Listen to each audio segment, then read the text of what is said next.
All right, everybody. What's up? Are we outraged or what? Are we outraged or what? Are we mad? How mad are we? We're going live here for the first time ever on the Pokemon channel in full screen, by the way. I went ahead and changed the overlay, so that's hype. That's hype. You guys might have seen in the shorts feed that the overlay also just was changed because of that.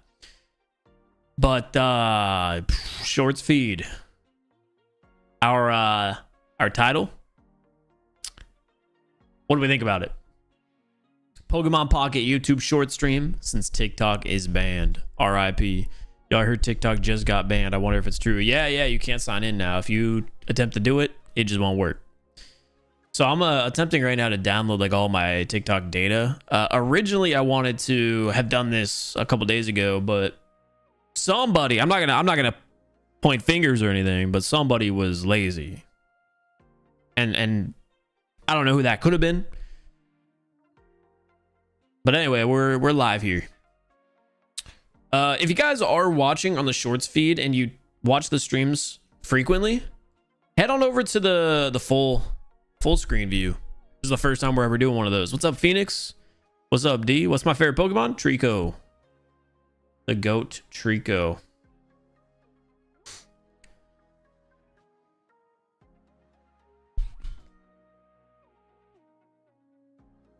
Let me see if I get both streams up here. Yeah, all right. There we go. Little B, that's a random thing to say to me. How dare you?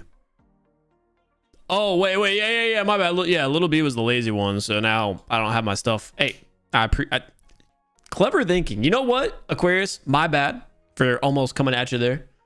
But in my defense, okay, I have a defense. I have a rebuttal, right? Wait, are we not live yet on the... We're not live yet. I'm looking at a preview. Oh, I have to press the go live button. Okay, now we're officially live on the full screen stream. So if you guys are watching on the Pokemon channel, you can go check that out now. It just went live. Yeah. I was wondering, I'm like, okay, there's two people that chatted in that stream, but I didn't see like anybody with, on it yet. So I was a little bit confused on why the viewer count wasn't popping up. That makes sense. All right, welcome everybody. We changed the overlay as we had talked about in some of the previous streams for the full screen Pokemon stuff. So this is the overlay we're going to be using in videos now. We have our live sub count right there. You can see a little bit of the office. Short stream also now sees a little bit of the office because I just got rid of the green screen. I'm going to be honest. I don't like the shorts look as much as the full screen look, but I feel like it works. It's okay. TikTok is gone. No, how are we gonna survive? This is a message from Little B in the Pokemon chat. All right, anyway, Aquarius, I was gonna say I appreciate you. My bad for being slow. I haven't had my Red Bull for the day, so I've got a Red Bull, right, and a Cliff Bar to snack on here for the stream today before we hop into the Pokemon. And the reason is because, one, I'm hungry, but two, Cliff has caffeine in it, and then of course we need the caffeine from the Red Bull. I hate when Little B is lazy. Yo, Little B, you've been getting attacked in the chat. While I'm just snacking and it doesn't actually matter for me to pay attention, we're gonna go ahead and hop into a solo battle, and you guys are actually gonna be able to see a nice look at the overlay. This isn't anything special. It's not abnormal for like the Pokemon content creators to use it. This is kind of the standard for overlays. I just haven't been using it this whole time, but now I went ahead and threw it on. We got a Gyarados bot battle that we need to play, so we'll play through it. I might be the only creator who uses this overlay and plays on tablet, though. I think all the other creators that use this overlay play on PC, so we still have a little bit of a niche look to us. But yeah, like I said, this one's pretty standard. You get all the information you need to see.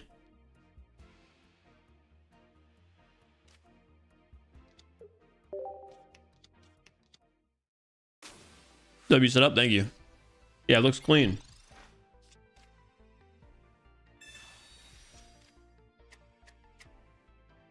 I'm very curious how the shorts are going to react to the stream today.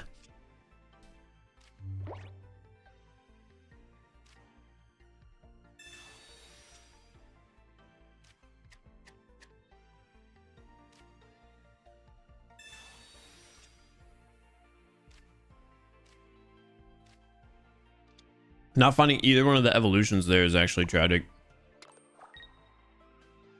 Wait, we could one-shot Carp though here with the heads. We got it. Nah, that's actually crazy.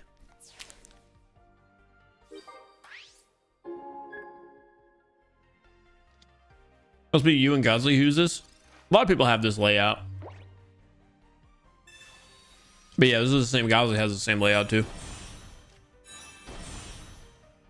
You don't know which chat to look at. That's a good point. Just stay in both. Come on now, double tab. No, what happened to G Fuel? Weren't you sponsored by them or something? Yeah, I was sponsored with G Fuel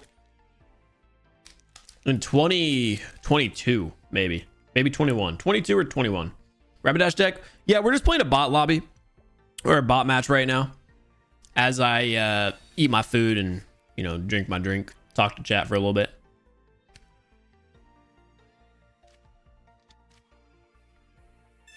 Rapidash. I'll take Ninetales. It's not bad, right? Because we have an X speed. So what we can do is lay this energy on Ninetales now. Still go for Stomp with Ponyta. And then we can solo Dreadnought on the next turn if we get Flamethrower. But we need a heads to start. Fail.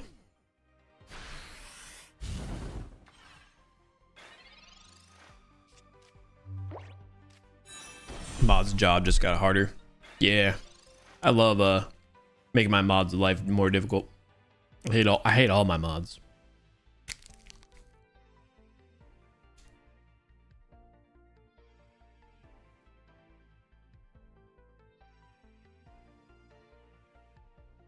Oh shoot, it's already my turn.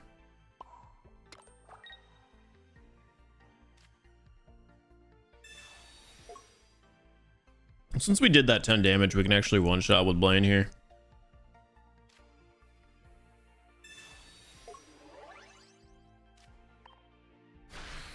Hit you too. Appreciate it.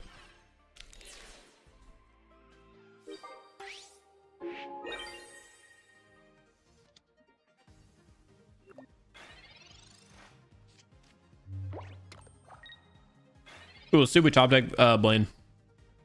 We don't, but we have Sabrina to take care of Luminion, so that'll be game.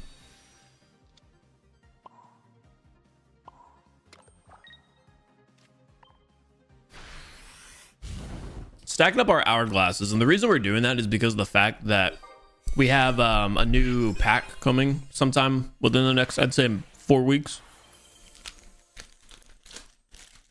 So I'm trying to stack up as many hourglasses as I can for free. TikTok is down. TikTok is officially down for the count, dude. It's gone.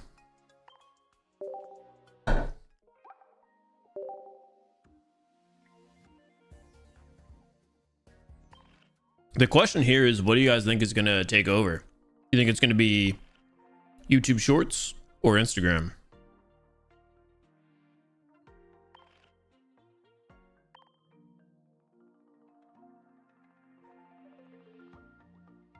What deck are we using today, by the way?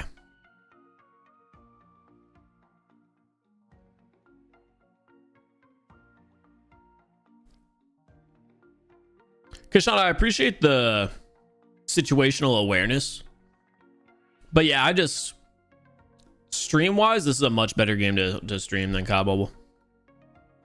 I'm sure you understand. Okay, so we're gonna try to build out some type of Venusaur deck here today. Originally, I had this variation of just all hard hitters, right? Just crazy hard hitters. Bulbasaur, Execute, Ivysaur, Executor, Venusaur, and Celebi. But there's also a different variation of this where you rely more on Venusaur being your sweep. And you use like Caterpie so you can find your friends. And then what do you use as a stall? Like Lilligant, I think is its name. I'm curious like what I should use. I kind of want to use the hard hitting Venusaur deck just because I've never seen any gameplay on that one. And if it doesn't work out, then we just go with the standard Venusaur. Yeah, SBMM is just terrible.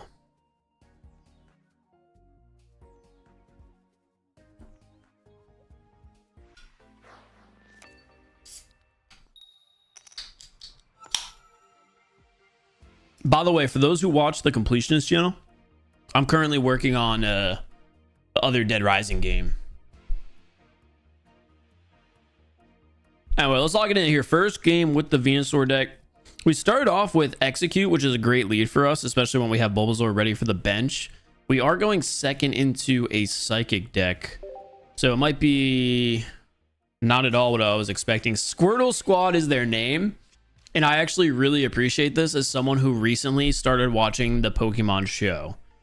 It's like maybe the beginning of season 2, maybe the end of season 1. Either way, it's part of the Indigo League series. The Squirtle Squad. When Ash, Misty, and Brock first run into Squirtle for the first time in the wild, I get the reference now.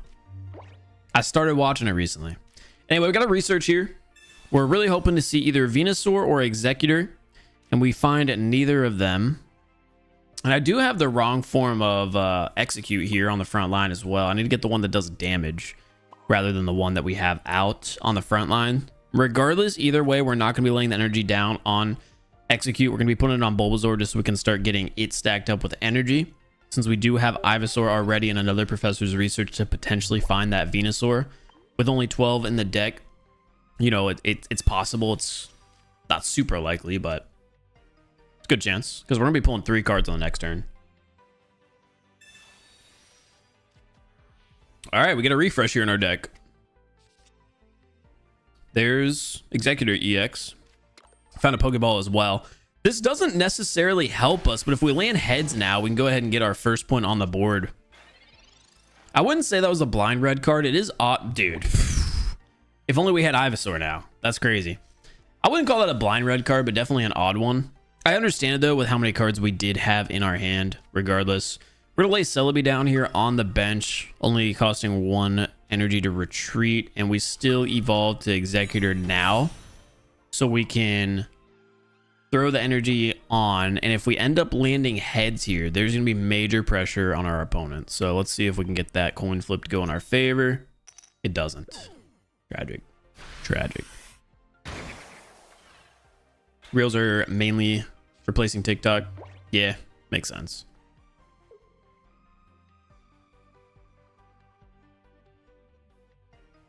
Yo, Ricochet, we got 2 streams running right now on the Pokemon channel. I finally booted up both. So we got a full screen and a standard short stream. Just came here from the Commander Lions game. Who won it? Or is it still going on? I haven't paid any attention. So they end up leaving their Sig in the front line, which means we're going to guarantee a one-shot here. We find a second Venusaur. Still looking for Ivysaur, though. We'll lay this second energy on Bulbasaur now. Honestly, the smarter move probably would have been Celebi, but I'm not worried about them taking out our Executor EX at any point. Go ahead and secure our first point for free here. Double Tails coin flip. Tragic. Commanders did by 14. Oof. That's crazy.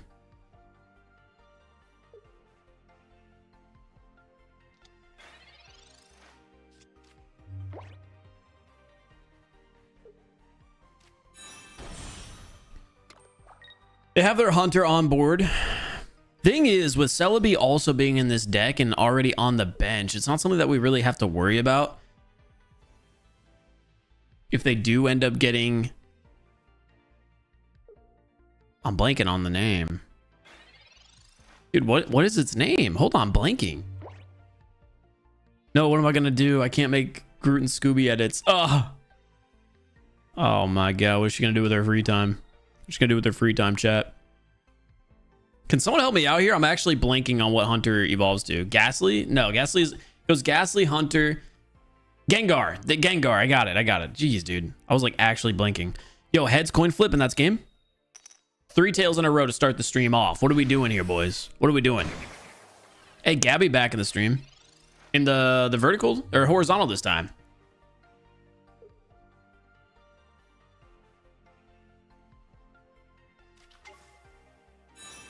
They do have the Gengar EX. It is tragic that we whiffed on that coin flip because we could have guaranteed the win with one Sabrina.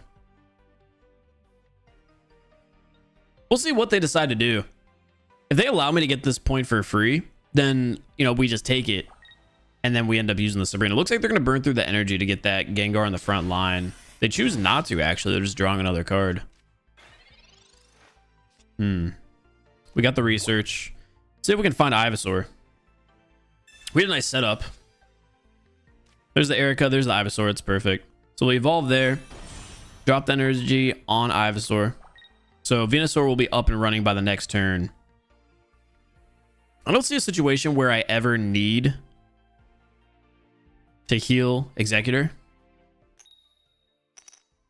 And we're 0 for 4 on the coin flips. This is crazy.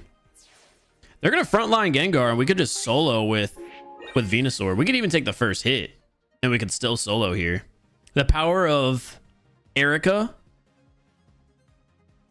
and Venusaur's healing ability. It's just so tanky. We really want to top deck a leaf here. We've got 7 cards, 2 leaves.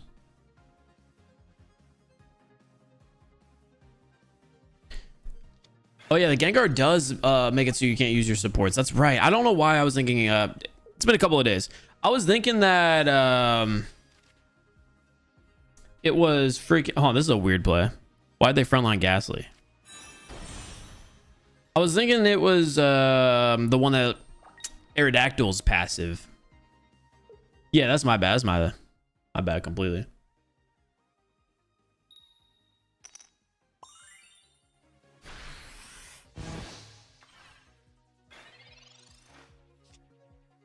Okay, we end up finding the leaf here without them having their Gengar in the front line, which is kind of crazy work. So we'll go ahead, evolve the Venusaur now, use the leaf, get Executor out of there, swap Venusaur in.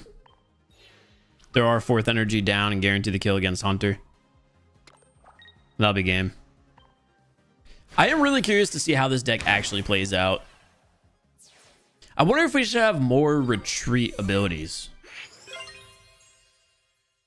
Any idea why they threw in Hunter over Gengar? I don't know. I really don't. I guess they just didn't want to take a damage on the attack. Did they have 2 energy? They had 3, right? I don't know why they would do what they did. That's a good warm-up game against an opponent who just did something weird.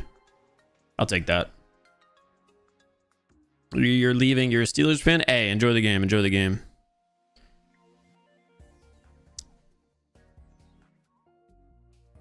Yeah, they messed up big time. I don't know what that move was. All right, as far as our deck goes, so we got 2 Pokeball. Oh, we only have 1 leaf in the deck. I thought we had 2. This is such a powerful deck, and I feel like there's never going to be a scenario where we're going to actually need Sabrina. So I'd rather put in Leaf, if I'm being honest. And the reason for that is just because I don't see Sabrina being super important. Yeah, they hit time limit, I suppose. I just wonder why it was like a debate. I guess I thought you would attack the egg and you would get tails and survive a hit. Maybe, but... I don't know. That doesn't make any sense. Starting off with Execute, we've got Executor in the hand, an Ivysaur and a Venusaur with a Professor's Research. This is actually a crazy start. Playing up against a water deck, Starmie, EX, most likely Articuno as well. If we can find a Pokeball, or just the Bulbasaur in general, this could be an incredibly strong start. End up using a Pokeball there as well. So let's see if Articuno gets on the bench. Did they lay Articuno on the bench? No, they just hold. We found our second Execute, which actually makes it so the odds of our Pokeball pulling a Bulbasaur is even better. We pick up the Leaf, we pick up another Ivysaur. But, you know, not exactly what we're looking for here. I need to put the other version of Execute on after this game. But you know what? This actually is kind of beneficial to have this version, so maybe I do leave it. Maybe I leave this version of Execute on over the one that does damage, and hear me out. Since we have a 3 energy cost retreat, it might be worth it. It might be worth it. It would give us a little bit more like pivoting ability with Executor EX. So I don't mind that. We just survived a Misty, which is crazy. And we find Bulbasaur. So we're in a really good position. Especially with 2 energy already on Executor, we can start building up the Venusaur line while putting insane amounts of pressure with Executor here. See if we can land heads. 0 for 6? I think we're 0 for 6 with the Executor to start the day off. That is crazy. That is crazy. We really needed a heads coin flip there.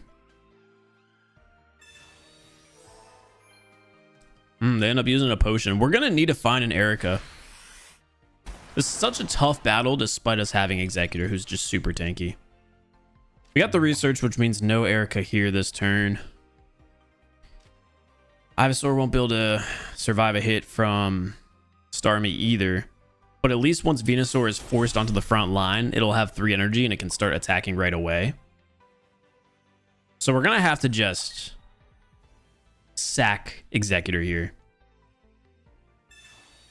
But if we hit a heads, it'll have done its job and some. Plus, now that we have that Erica, we're going to be in a much better position. We can also lay the execute now and then evolve the Executor on the bench. Honestly, though, I could also just solo straight up with Venusaur. But from here on out, game plan's pretty simple. Just play for heads. 7 tails in a row. Wow. That's tough. If we had heads in that position there, then we could have one-shot their Starmie with Venusaur's 3 energy attack. With the Razor Leaf. I don't run any Geos in this deck, so there's no situation here where we're going to end up killing Starmie. And that potion that they just burned through also would have been useless. Dude, that is actually crazy luck. Crazy work there. All right, we're going to throw an Ivysaur here, though. I was really hoping we could end up finding a Sabrina. Lay down Executor. Lay down Celebi.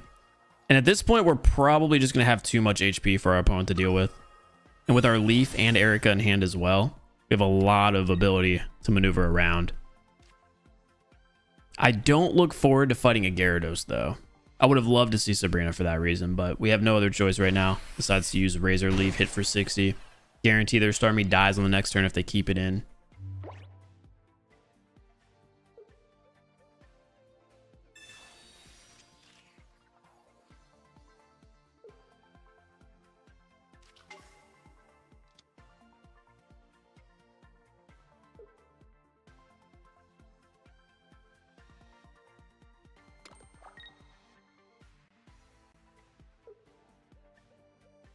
So they do end up finding the Articuno. Most likely they don't retreat. I was going to say a retreat comes in here. Surprised to not see it. And we can get back to nearly full HP here with a quick little Erica and a giant bloom attack. Because not only does this attack do 100 damage, right? It heals us 30. We'll use the Pokeball here. I'll give us a Bulbasaur. Thins our deck. Allows us to find more support cards. Giant Bloom. This is going to be the game. Especially if we do end up finding one of the 2 Sabrina in the deck.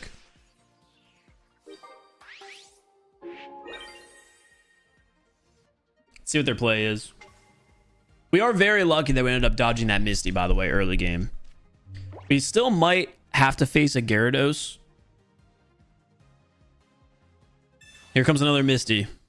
Let's see what they do with it. Thing is, we can survive multiple blizzards with Venusaur, no problem. And I'm planning at least 1. There's 2, 3. They got 3 heads on Articuno, and I'm 0 for 7 with my Executor coin flips. This world is a cruel place.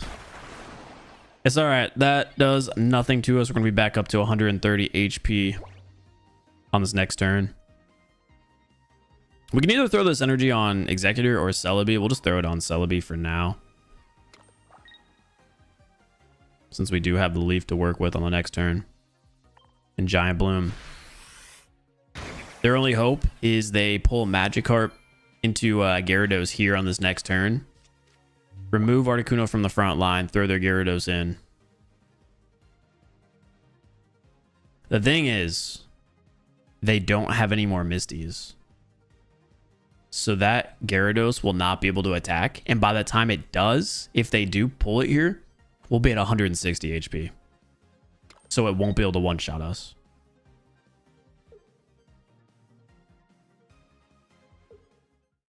There we go. We get the concede. Their only out there was if they had Gary, but like I said, that wouldn't have even worked. This deck just has so much HP. And it's not like I said this before. This isn't the typical Venusaur deck either.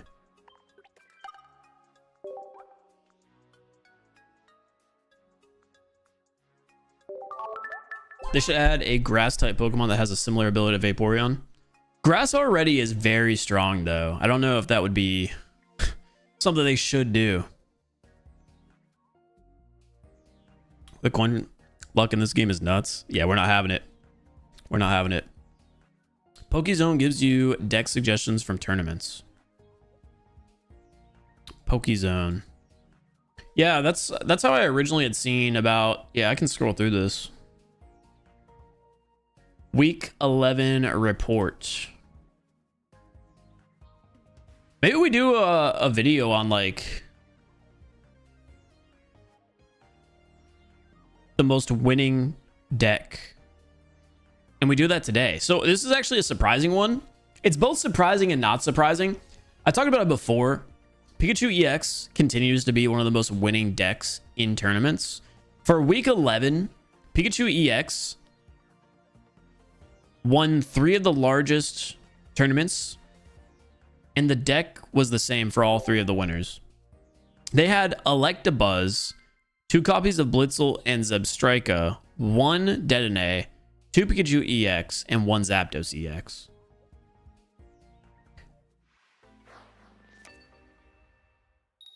It gives them a lot of ability to, what, attack the bench, stun, stall. We might have to do that after the Venusaur deck tonight.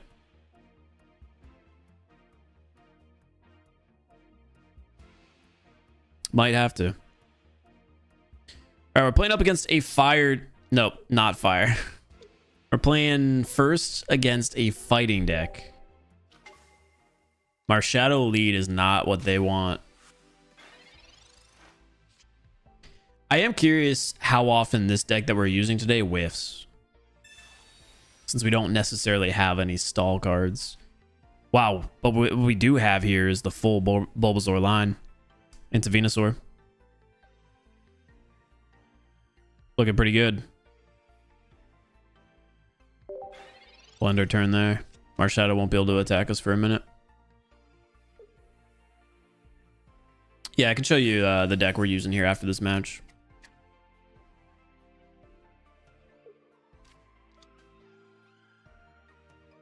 They got the dude. They'll have to frontline the dude. Curious if they have an X speed that they're going to use or if they're going to burn through the energy. Or they might just sack this Marshadow straight up. Pokeball there.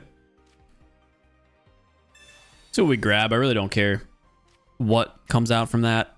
Maybe a Celebi would have been probably the best thing we can get. But all we're going to do from this point on is just feed our Venusaur. What we really want to see is an Executor pop up. Gives a little bit more time to stall if they end up throwing a Pokemon that can attack. Right now we have no threats. They're not going to hit us very hard with Graveler or eventually Golem. They probably won't throw that Marshadow on the front line. We end up pulling the Executor. So we can dual threaten right now by putting Venusaur on the bench. We're going to place this energy on Execute and evolve to Executor. That way, if we end up landing heads here, we are in a great position. We'll tank through Marshadow's Revenge. We finally get a heads. 8th coin flip. We land a heads. We'll tank through this Marshadow Revenge. And then we can use 1 Erica to, you know, halfway recover from it, and then on the next turn use the 2nd Erica. And the whole time this Executor is on the front line, we're going to be stacking energy on Venusaur. Dude, I said it at the start of this match. I'm curious how often this deck whiffs. But so far, back-to-back games, we're looking strong. Especially if we end up finding the one hit here again with heads. We end up pulling the leaf, so now we can get Executor out. So energy on Venusaur. Use our first Erica. Get to 110. Let's swing it. Back-to-back heads. It's not there. It's not there. It's okay. They're going to have to get this Marshadow out in frontline Graveler, but they probably don't do that. I don't see a world where they do that, especially if they're trying to build up Golem to be their solo carry. Thing is, Golem is not going to one-shot Executor or Venusaur.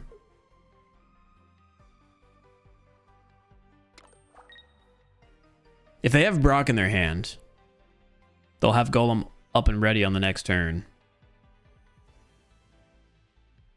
I think what we do here is leaf Executor out and throw Venusaur on the front line. We can guarantee the kill against Marshadow.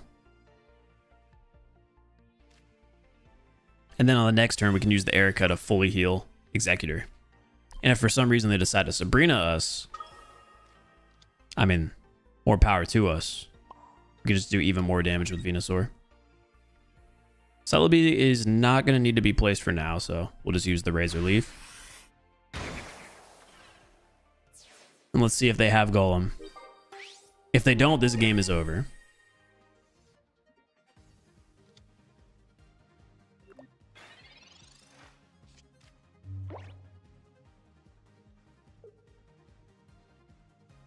Do they have it? They're looking for a way out at the moment. So they threw the energy on. And they attack, so that's going to be game. Hey, back-to-back. End up pulling through with the kind of perfect hand. Executor into Venusaur. How come my game runs so smooth? What device do you have that doesn't run the game very well? Because everybody that I know that plays the game has, no issues running it. I play on an iPad M4, so that's why, on stream it looks really good. But my Galaxy S24 as well, it runs the game really well. Like, no problem. When I played on PC, it didn't run well, though. Emulator was not good at all. All right, man. Hey, 2 in a row. By the way, this is the deck that we're using, because I know some people on the full screen stream were asking. And with that being said, smooth transition here. If you guys are watching on the shorts feed and you want to watch the full screen version of the stream, we're also live on the same channel you're watching the shorts feed. So just click on my channel or like the whatever streamer channel button, and you can see that there's another stream. And that one's full screen. This is the deck that we're currently using. This is like a high HP, high evolution deck. I really don't know, how often it's going to whiff, because it does feel like it's definitely like very pull dependent, but we're 2 for 2 so far on, well, I guess 3 wins in a row at the moment, but we're 2 for 2 on games that I think are actually like cool. But 2 Bulbasaur, 2 Execute, 2 Ivysaur, 2 Executor, 2 Venusaur, and 1 Celebi. Then we have 2 Pokeball, 2 Professor's Research, 2 Erica, 2 Leaf, and 1 Sabrina. No potion. No potion in this deck, just Erica. His house is NASA, because we have NASA internet. I have 1 gigabyte down right now, fiber, and I'm about to upgrade to 2 gigabyte whenever I sell the other house. I'm excited for it. Wow, dude, we can't keep getting away with this. So again, we're 3-0 with this deck at the moment, and we just pulled the entire Venusaur evolution line. That being said, we do have to frontline, which isn't great, especially against Mewtwo. So hopefully we can find a way to get Bulbasaur out of here, because I really don't like frontlining it against Mewtwo. On the bright side, we are acting first on energy, so that is very important against the deck we're playing. They do have Ralts, though. Oh, there's our execute. Let's see what we get from the research. We're going to do the Pokeball first. Celebi is a nice card to pick up. Gives us a bit more HP to work with here early game. Oh, an Executor is literally perfect. We are running so hot right now. If we end up top decking a Leaf on the next turn, that would be big. But we are going to have to put this energy on Bulbasaur. I don't want to frontline Bulbasaur yet, just because there's no reason to do it. Or my bad, I don't want to frontline execute yet. So we're going to leave Bulbasaur in. End our turn there, and then on the next turn, we're going to evolve to Ivysaur. Well, we're going to retreat Bulbasaur first, unless we find the Leaf. We're going to frontline Executor against Mew, who can tank the Psychic Sphere pretty easily. And then deal out a lot of damage, especially if we find a way to land back-to-back heads. So we'll retreat here and start evolving. Ivysaur first. Executor second. This energy is going to go on Executor on the front line. And now we just need it to stall while we develop. We can't find heads. We can't find heads. It's okay.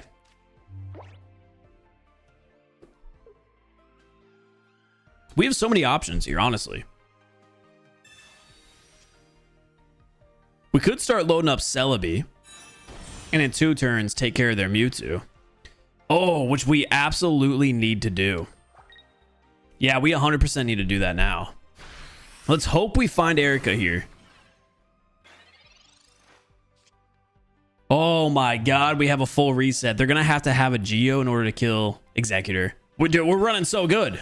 We're actually running so hot. So that resets the damage Mewtwo just did to us. We'll evolve to Ivysaur now. We're in a position. Right? We're in a position. We can survive one side drive. I think we actually lay this energy. Now that we found the Erica, we have to lay this energy on Venusaur. Right?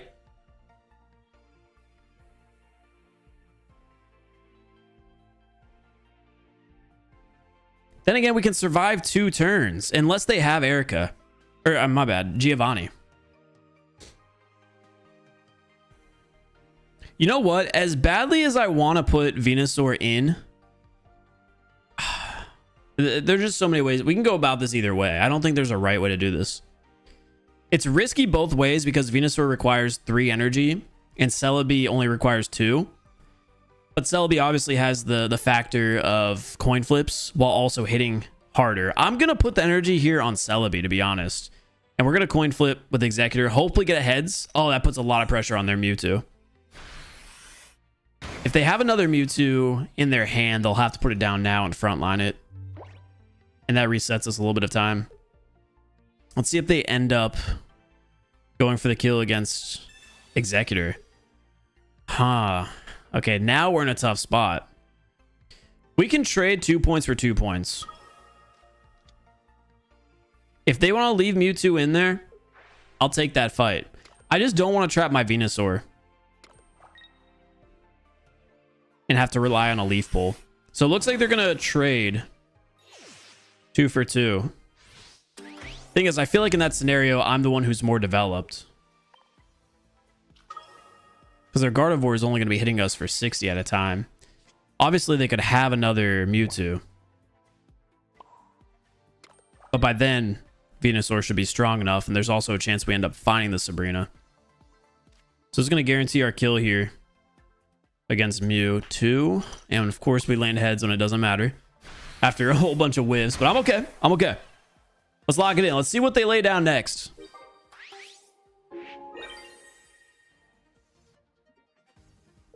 Executor is strong. Executor is strong.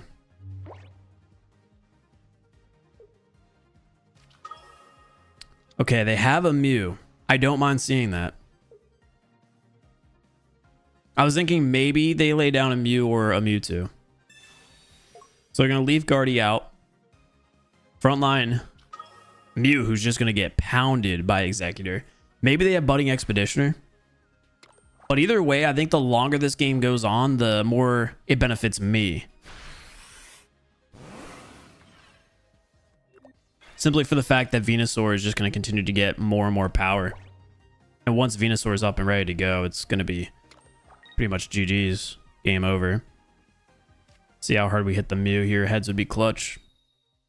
Perfect. We find it. Puts them in a really tough position here where Venusaur can come in and win the game guaranteed on the next turn. If they don't have Budding Expeditioner. They end up using Sabrina, which is smart. They are going to get the heal because they'll be able to copy Giant Bloom.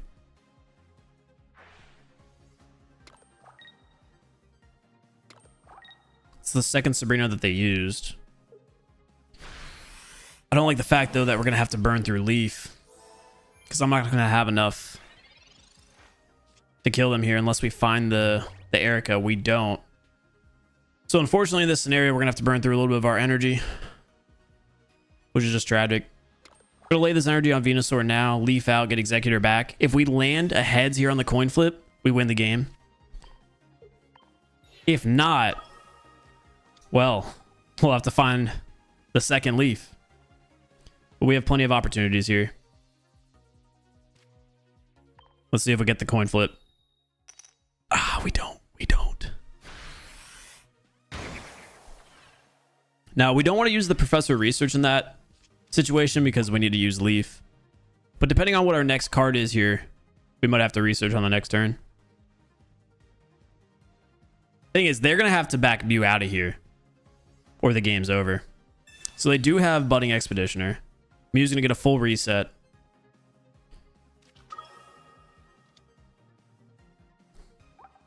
Hopefully we can find the second Erica.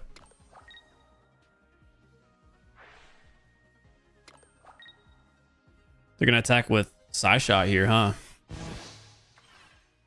I don't mind that. I don't mind that at all. We find a Pokeball.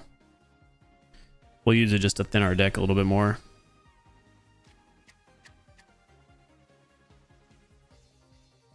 We're in a tough spot, though. Let's use the research and see what we can find. So we end up getting Sabrina. So this is good and bad. Here's the deal. On the next turn, Mew EX is going to come in against Executor and coin flip against us. If it lands heads, we're going to lose the game. If Executor can stay alive a little bit longer for one turn, if Executor can survive, then on the next turn we can Sabrina and win the game.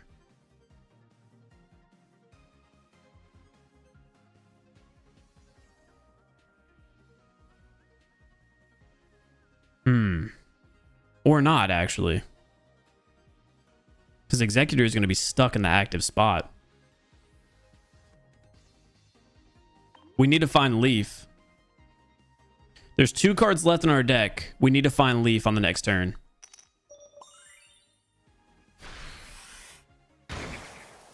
We're on a streak of getting heads. Like I said, Mew's about to come in here. Copy our attack. We need Mew to whiff on the coin flip. If Mew whiffs on the coin flip, then we're in a really solid position. Here it comes. Come on. We need Tails. We need Tails. They're copying our attack. Oh my God, they landed. They landed. I missed 8 in a row. And they go 2 for 2? I hate this game, chat. Hey, GG's. No, when are you doing a COD live stream? Bro, I don't know. Brother, why did they didn't have my luck? That's crazy.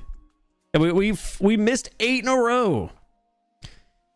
I feel like this deck needs more items. It has a lot of support cards.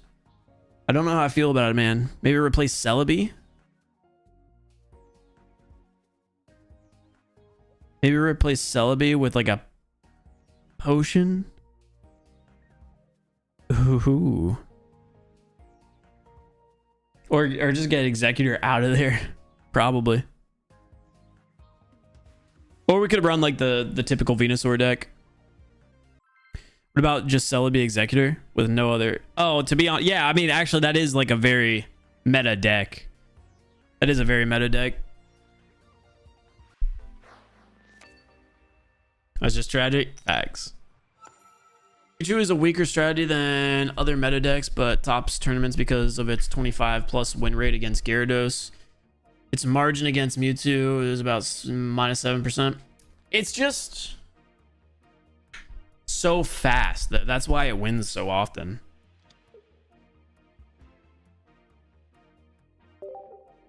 Chad, I think this deck might be crumbling. I think we had a run good for a little bit.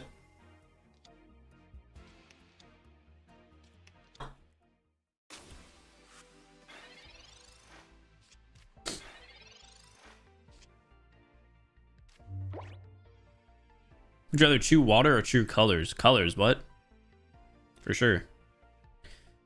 Anyway, we're playing second here against an electric deck. Pikachu EX immediately getting what it needs to get started and punishing us.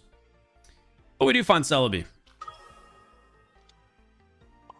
Yeah, I think we just have a weird combo right now of cards. We kind of combined a meta deck with Venusaur, where I think we could just revolve our entire deck around Venusaur. I did want to include like a variation though, for sure, in this.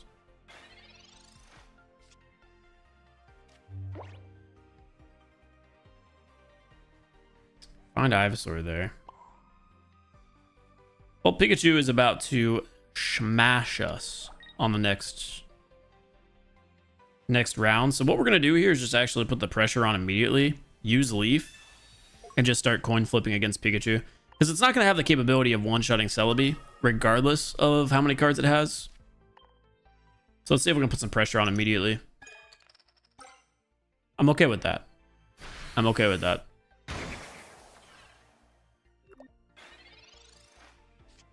To focus Venusaur, would you pair it with Superior for faster ramp? Nah, I would put it with Caterpie. Just Caterpie, not the evolution line, by the way. You just see you play that Melmetal deck again. It was so fun to watch. Yeah, I really enjoyed it. That's why I'm kind of at a point now where I don't really know what other decks to play out.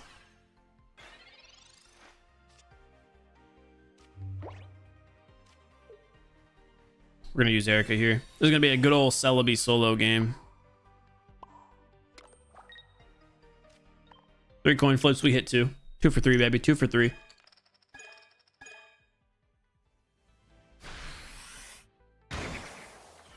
Bro, what have our coin flips been today?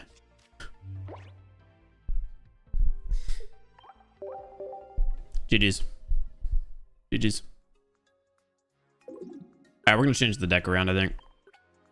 We're gonna have to go with Caterpie.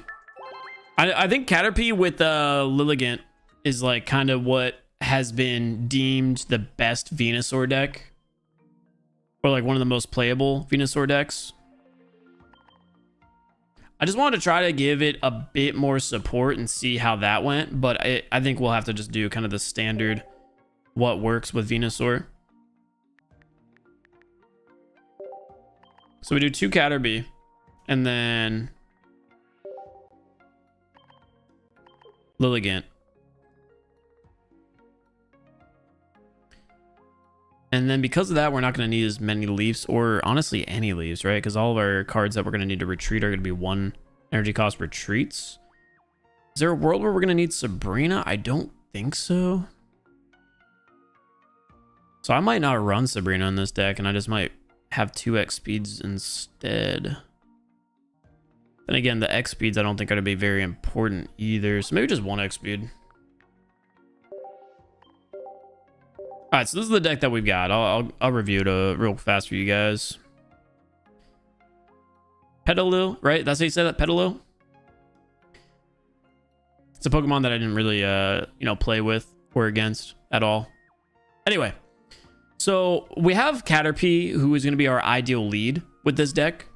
And that is so we can use the Find a Friend move, which is going to allow us to put one random grass energy Pokemon from our deck into our hand.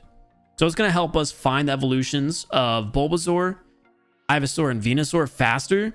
But more importantly, we can find Petalil, right? Petalil. So we can find Petalil and Lilligant.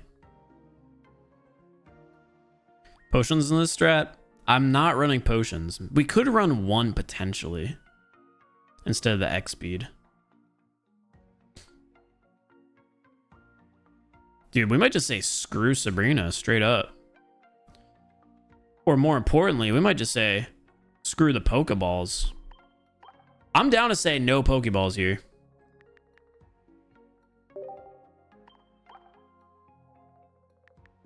I lied. I bailed. One Pokeball, two potion, or one potion. A lot of ones here in this deck that we've got.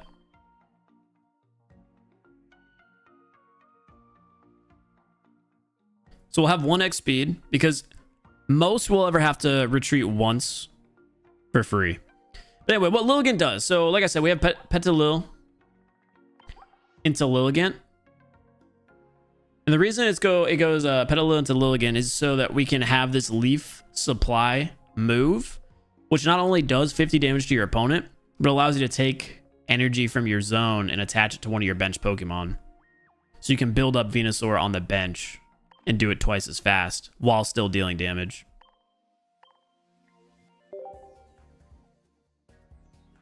I like the idea of having one potion in this deck.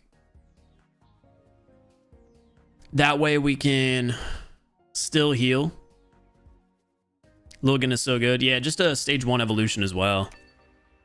It makes sense in this deck. So ideal lead for us is going to be Caterpie. We don't find Caterpie, but we do find Bulbasaur into Ivysaur. With an Erica and a research, that's not bad. We are playing up against another grass deck, so let's just hope it's not Executor. It's Celebi. We can deal with the Celebi. Especially going second.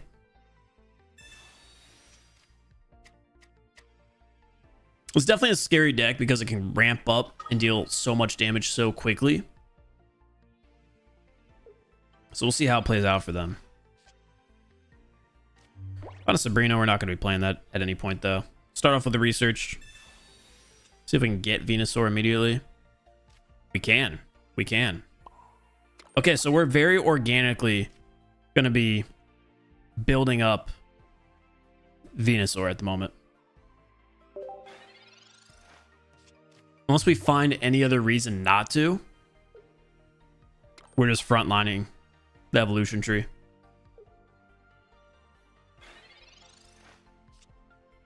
There's the potion, so that just gives us a little bit more power against Celebi to stay alive.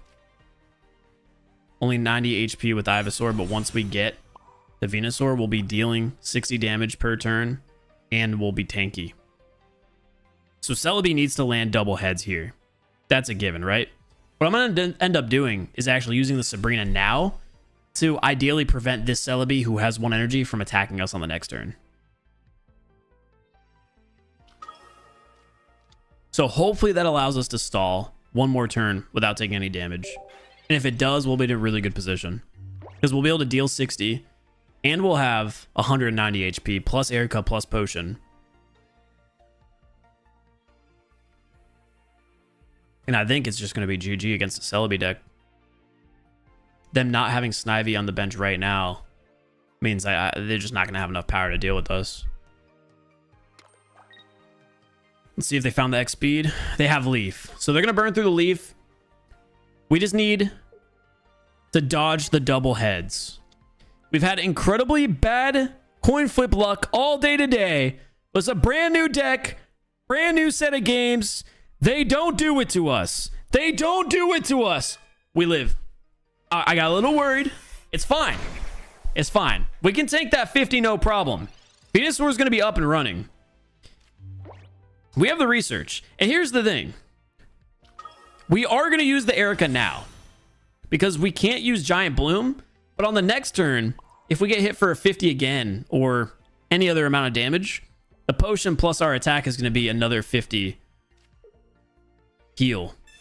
So they're going to have to start putting this energy, honestly, on the bench Celebi, because they're in big trouble against the big V. This is where we start punishing. We had such a early build-up. Perfect start. Celebi on its own can't handle Venusaur.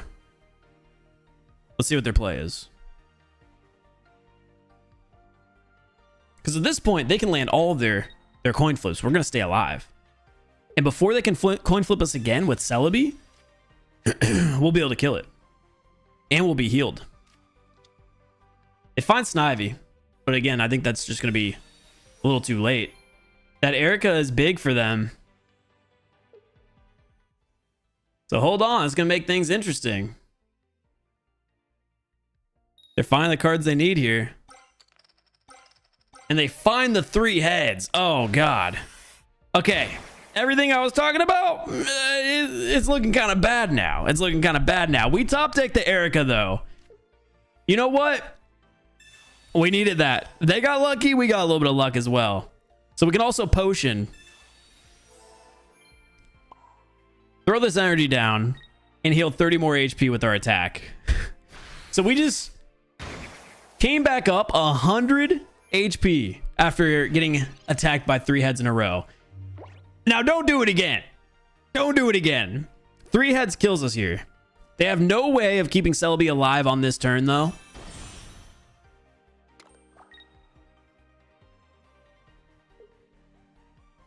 And on the next turn, oh, they decide to use Geo, which is going to be meaningless. We just need to dodge 3. Dodge 3. Come on. That's good. That's really good. That is deserved. That is justice. That's what that is. Let's see if the concede is going to come in. That was well needed for us. They still have somewhat of a fighting chance. We're not going to lay down Bulbasaur here. This Venusaur is going to solo the rest of the game. Throw another energy on. Giant Bloom will get us back up to 170.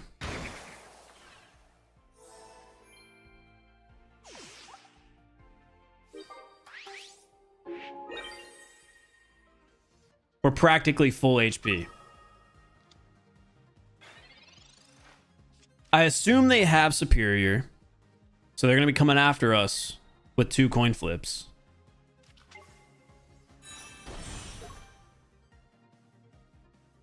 We can hold the line. I'm letting Venusaur finish what it started. That's big. Okay, we can deal with 50. No problem. We can deal with 50. And we have burned through all of our heals. But we've got another energy, which is extra power. Bulbasaur. Giant Bloom.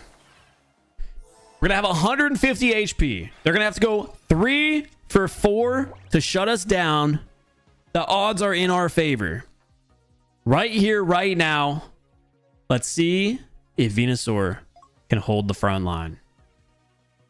They've got the potion, ultimately useless. This is mostly one of those scenarios, I assume, where they're going to be doing everything in their power.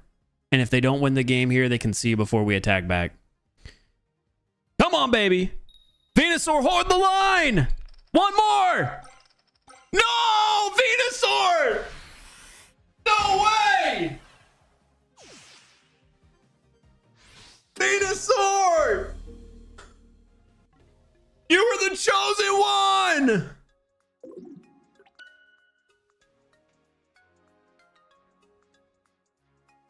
How? How? Oh.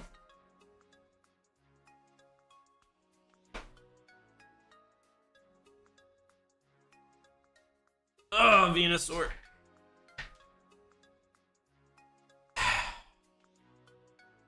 Don't gamble, kids. Dude. GG's, chat. GG's. They hit us with a 3 for 3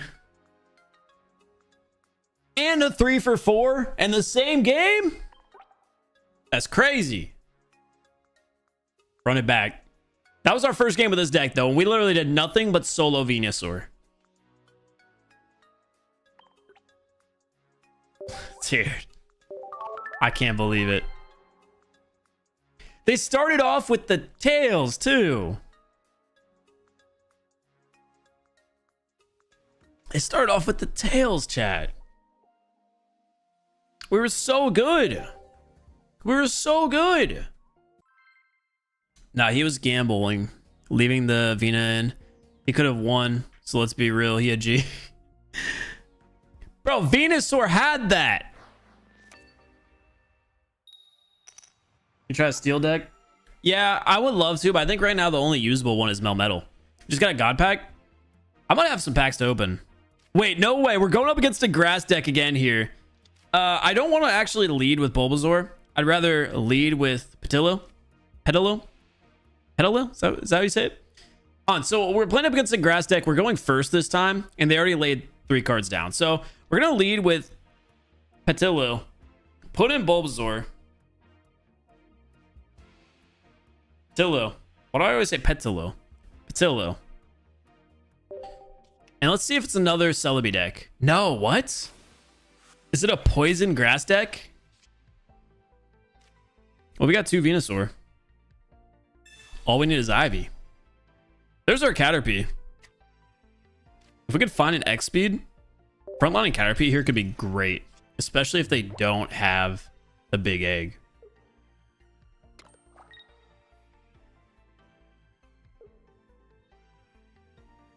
Come on.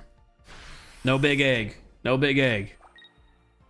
Very least, the non-EX version would be great. We do find the X speed, so Caterpie can start putting in work. We're going to retreat on out there.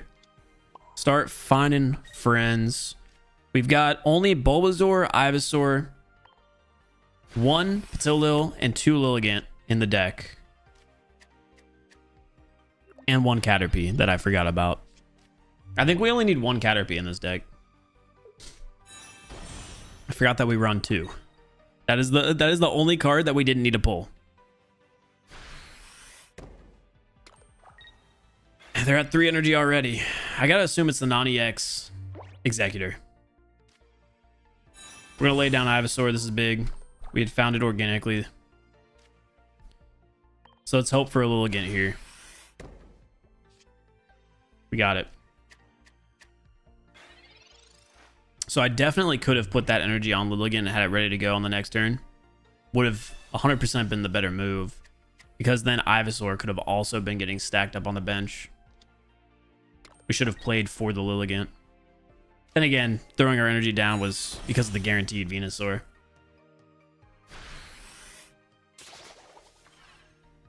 So the Executor is up and running quickly here. Yeah, Lilligant will get 1 shot. We're not in a very good position at all here.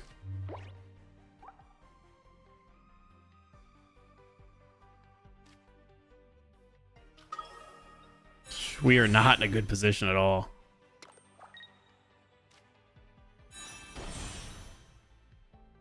I haven't played against this version of Executor too much. Being grass though, we're not hopeless yet. Okay, because what we can do is always find the Erica, and we have the potion as well, so we can take a lot of that damage off. 120, Jesus Christ.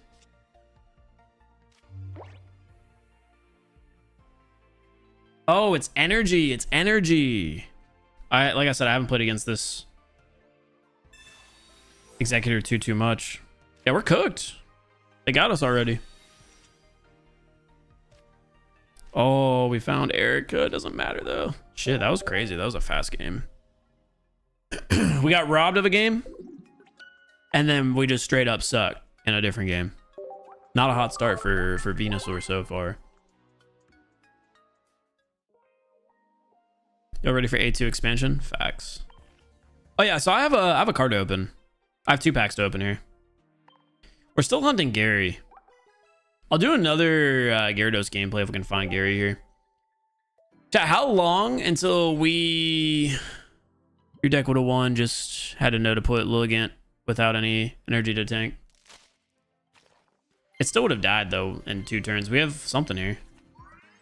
There's Gary. I guess I didn't specify. I wanted the 2-star version.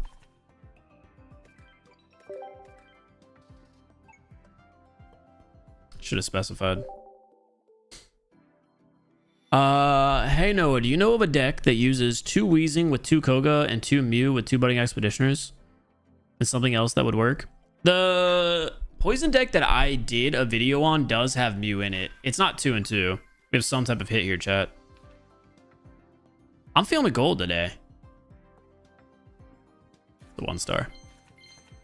It's dead nay. Remove the second Caterpie. Yeah, I don't need 2. I'm not gonna lie. Chat, remember when we got coin flipped? That was fun. I loved that for us.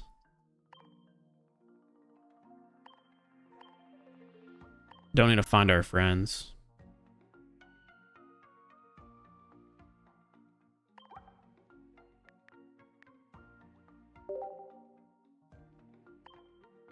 Double potion, baby.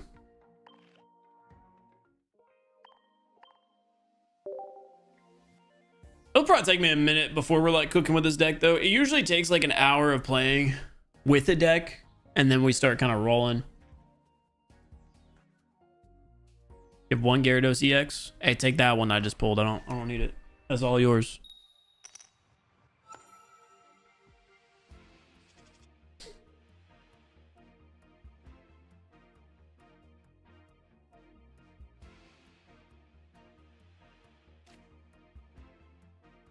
All right, we've got a Pokeball. Another choice for our lead against a fighting deck to throw in. Tillo. They got Cubone. If we start getting smacked by Marowak off rip, that is going to be scary with this deck in hand. We're actually going to use the research first because I really want to hunt Bulbasaur. So we'll see what it pulls for us. A potion and a Caterpie. That's nice to see. It sucks that we're going to be acting on energy first, especially with these pulls that we did just get. We're going to throw Caterpie on the bench now and end our turn. Gotta hope for an XP to pop up.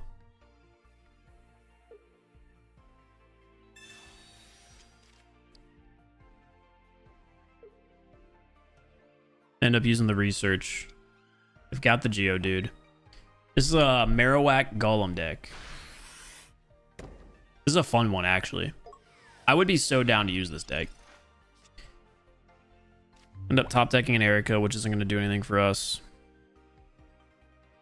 So on this turn, we're just going to lay an energy on Patillo. No reason to use our attack. Won't do any damage, and we don't need to heal any. So let's just hope they don't have Marowak here. They lay a second Cubone down. And they have the Marowak. So we are cooked. We are very much cooked.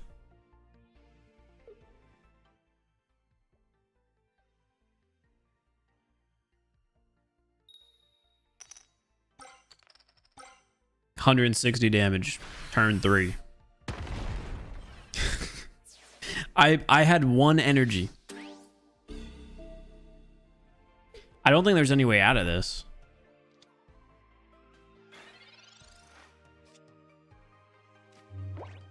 I don't see a way out of this.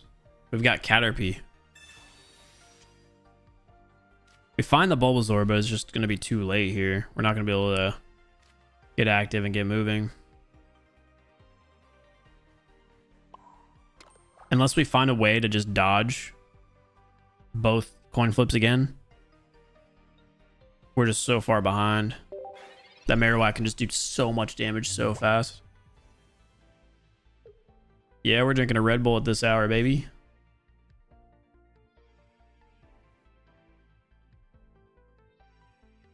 Chad, the stream's been downhill ever since we lost the coin flips to Celebi going 3 for 4 and 3 for 3. Or whatever it was. It's been so downhill. Deck seems too slow.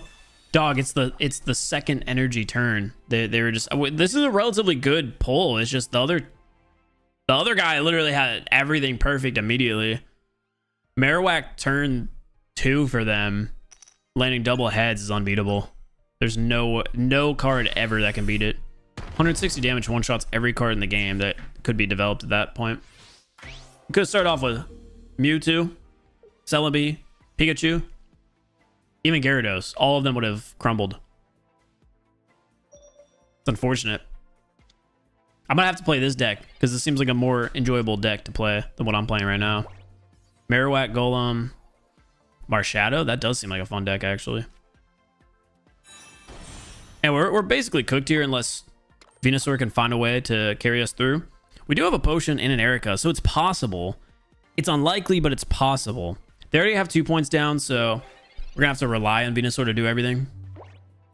But of course, first we're gonna have to survive some Marowak coin flips. We'll have to find a way to survive Marowak coin flips, a Golem, and then Marshadow Revenge.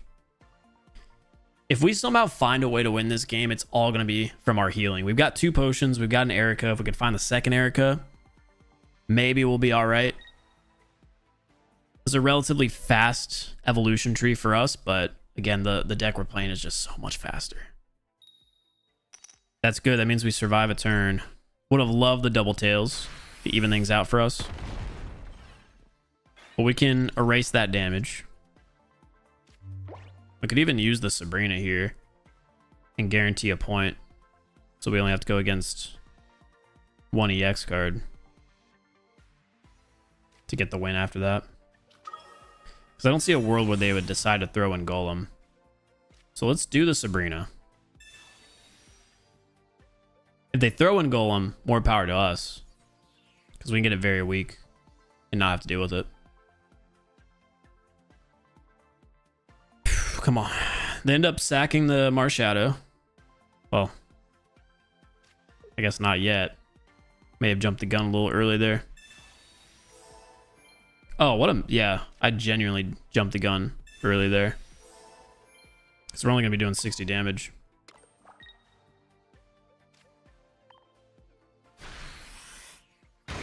That was actually a terrible Sabrina. I don't know why I thought I was already ready to do Giant Bloom. The play in every scenario there is to attack Marowak. We misplayed that horribly bad. Let's see if they decide to sack Marshadow, though. Most likely they just retreat it. There's no reason then for them not to.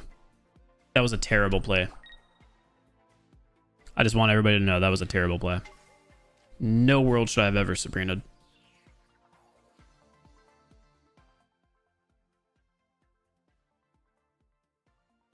And I'm so disappointed in myself for thinking that I had 3 energy.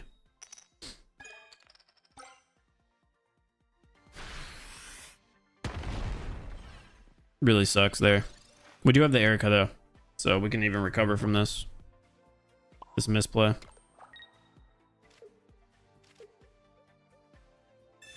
Since we'll be able to heal back the 80 damage they just did. And hopefully find another Erica.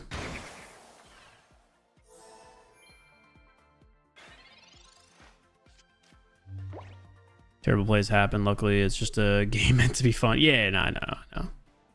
I'm just saying that was a terrible play on my end. We could have had this Marowak dead already. Guaranteed. And then I would have been up and running to one-shot the Marshadow after. It was just overall such a bad play. Like a game-changing play. Because I also would have had the Sabrina too. In no situation was that like ever going to be the right move. It is very disappointing because now the game is actually a guaranteed loss rather than a game we probably could have won. We're just gonna have to concede there. All from one bad Sabrina. I talk about it a lot. I really do like the fact that this game comes down to like you make one bad decision, you end up losing, or you make like a couple good decisions, you end up winning. There's obviously a lot of randomness involved as well, but I do like that that's a thing. You misplay once and it could be a difference maker. Problem is I was already behind though, so it's not like I was ahead and then lost.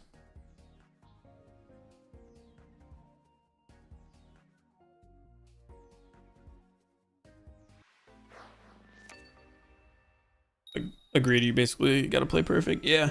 Have the run good and then play perfect. Use 2 Erica. No, I only had used 1 of the Erica, but I didn't have a second one. There's no way I could win that after the misplay. This deck might be like a I have to use it for a couple of days type thing. I might use that deck that we just played against. Marowak and Golem does seem like a really fun combo.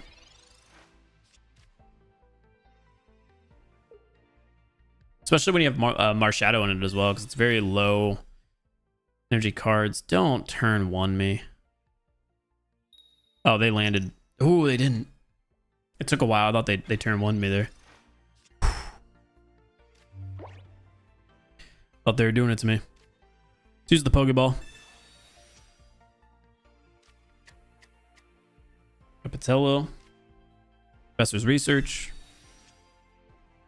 There's the Lilligant as well. Got both potions in hand. We're going to lay this one on Patillo.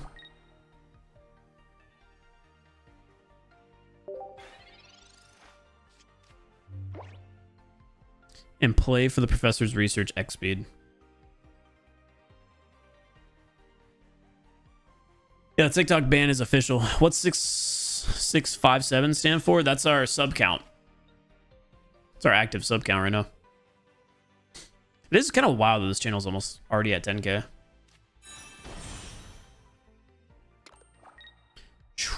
Tentacruel is going to be pretty mean here on the next turn.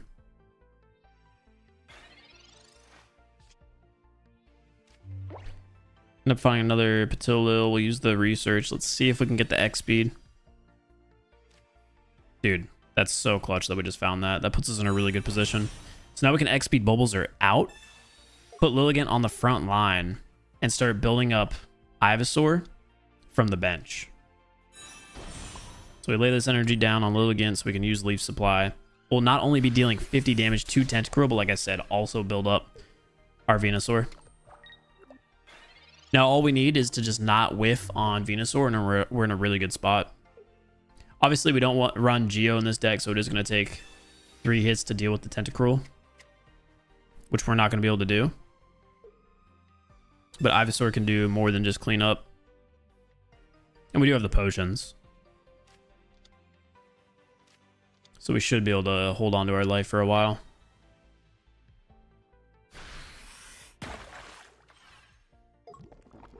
That potion. Oof. That's a tough potion. Oh, that Erica's big, though. Erica keeps us alive for another turn.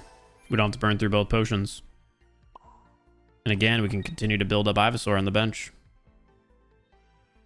At this point, we also lay down another Zillow. We'll use Leaf Supply. We'll see what they decide to do.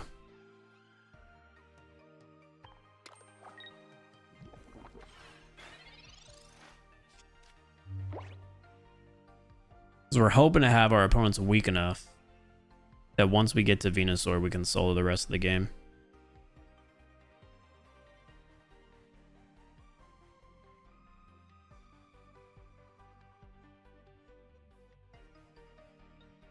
If they decide not to sack Tentacruel here,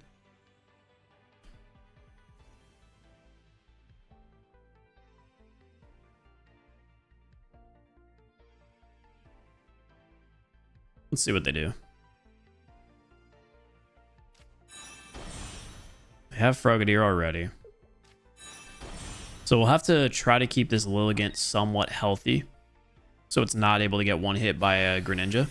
They do have 2 Tentacruel, and they decide to sack the active one. 20 damage on that Lilligant. Not what you love to see. So what we're always going to do in this situation is retreat out. Throw the second energy on the active Lilligant. And I think we have to use this potion here just to prevent a Greninja from getting a point on us immediately. And we can sack the active Tentacruel.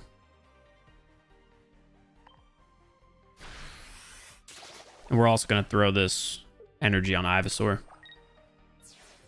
We got 6 cards left. 2 of them are Venusaur. So we have really good odds of getting the pull that we need.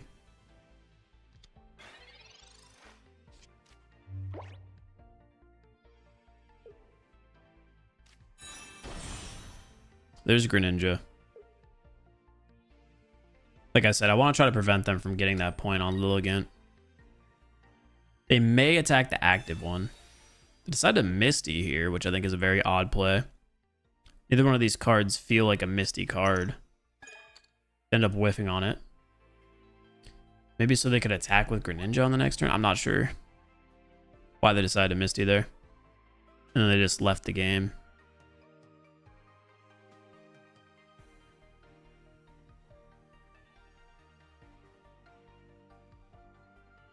Did you know about the Wonder Pick probability? I heard that it was also predetermined, just like the carousel, single pack carousel.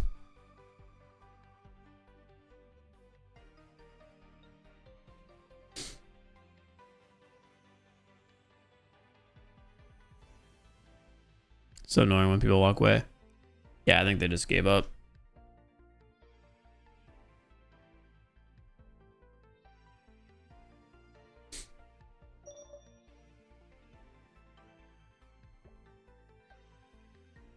Looks like it's gonna be game.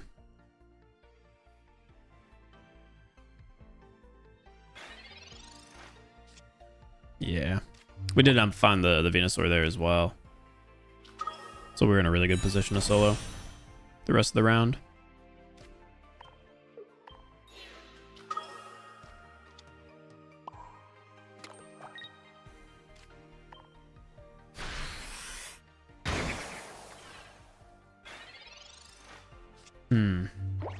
I'm curious if I should continue to run this deck today, or because I really wanted, I've for a long time now wanted to build a deck around Venusaur, but I'm also tempted to use that Marowak Golem deck. I have content recorded with multiple decks still, but more importantly a Charizard deck that could be posted tomorrow.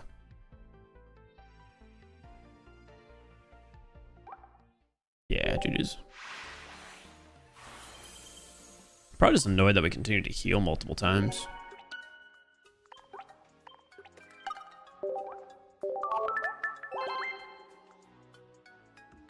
Is it Wonder Pick confirmed to be predetermined? Supposedly. And the reason for that was because players were getting notifications for challenges like finishing cards before they made their pick. So people were thinking, okay, it's predetermined as well.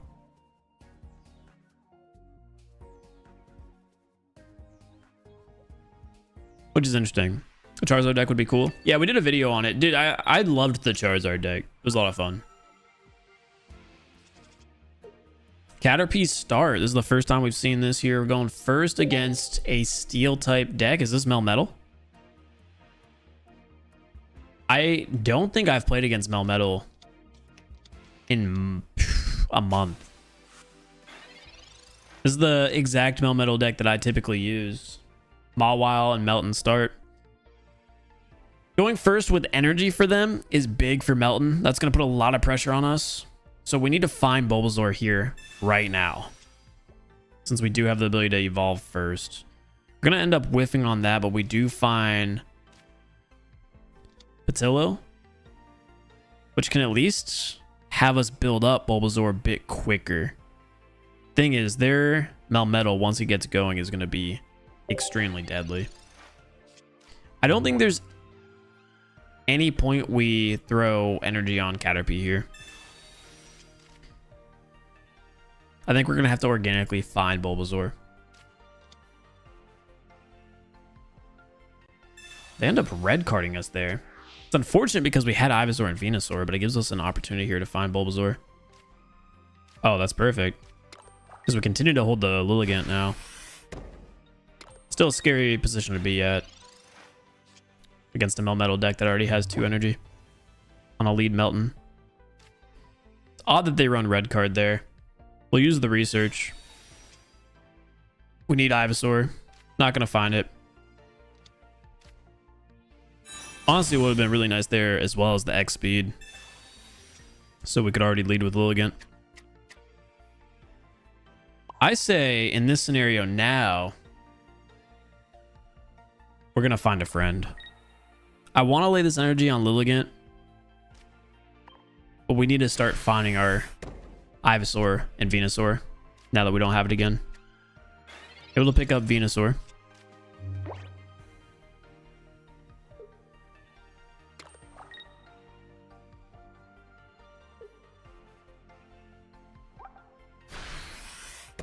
I've not played against this card before. I wonder if it's just intended to be a lead. Next turn, Melmetal most likely is going to come in and start griefing us. So we got to start building up Ivysaur here now. Don't think the Sabrina will ever come into play. A factor at the moment. So for the rest of the game, the plan is going to be to just organically build up Ivysaur and sack the Lilligant and Caterpie. And hopefully clear the rest of the game with Venusaur.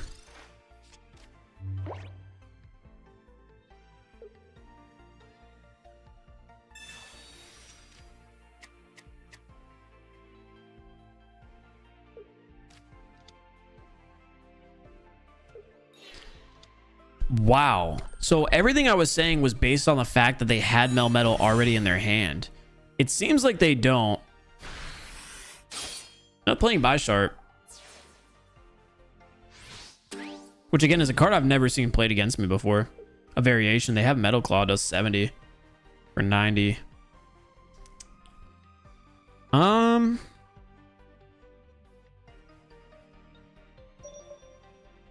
Like I said, I think we just sack Lilligant here. Part of me wanted to throw in Ivysaur to tank this hit. But we can always find the X speed and save ourselves from giving up a point and taking damage. So we'll end our turn there. Lilligant should be able to survive this.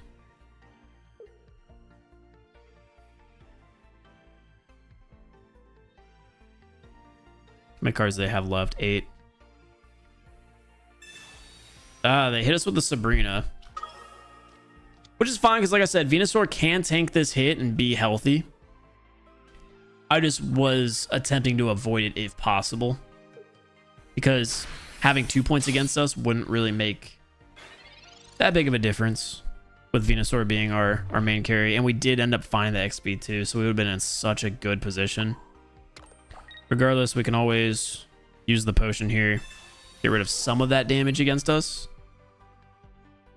And I have options to use the Sabrina, but we'll save it for now and just go with the safe Razor Leaf attack.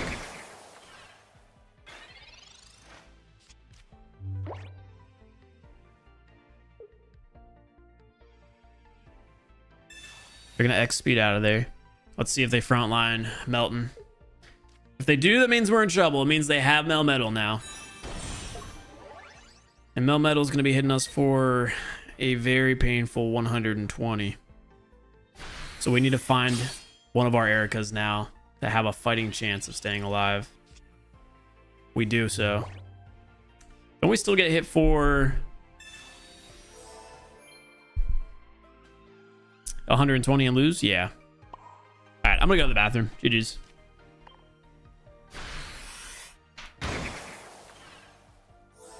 I gotta go out this door.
card of the game was Venusaur.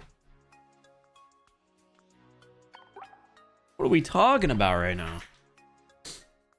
All right, chat. Bisharp is a 2 energy, 70 damage, stage 1. Pretty decent starter. I really wish I would have read that before I probably got attacked by it. I don't think it would have mattered. Dude, we've been losing with Venusaur. I think it might be time to throw in the towel with Venusaur and attempt to build out that deck that we just saw played against us. Because I do really like it. I'm not talking about the Melmetal. I do love playing the Melmetal deck, but I'm talking about the fighting deck, the Golem variant, where instead of rocking Aerodactyl, they borderline might even have one set of Graveler Golem. Because what they had against us was 2 Cubone, or yeah, 2 Cubone, so I'm assuming 2 Marowak as well. And then Marshadow. This could work, actually. We don't need an egg, actually. Do I have 2 eggs? Cool. So we got Potions, X Speed, Pokeball, Professor's Research, Brock. This deck has the ability to hit for pretty decent damage. I don't see a Geo being helpful, so I think we'll do Sabrina. And Marowak and every other card outside of Golem is going to be a 1 energy cost retreat, so definitely Sabrina over a Leaf. We'll attempt to use that deck. See if we have better games, because I think we went like 2 for 2 for a lot. Hey, I just wrote 6,666 subs. I appreciate you guys.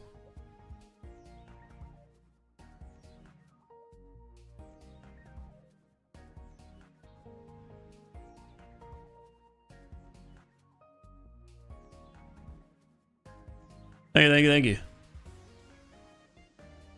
Oh, we're taking a minute to find an opponent here, huh?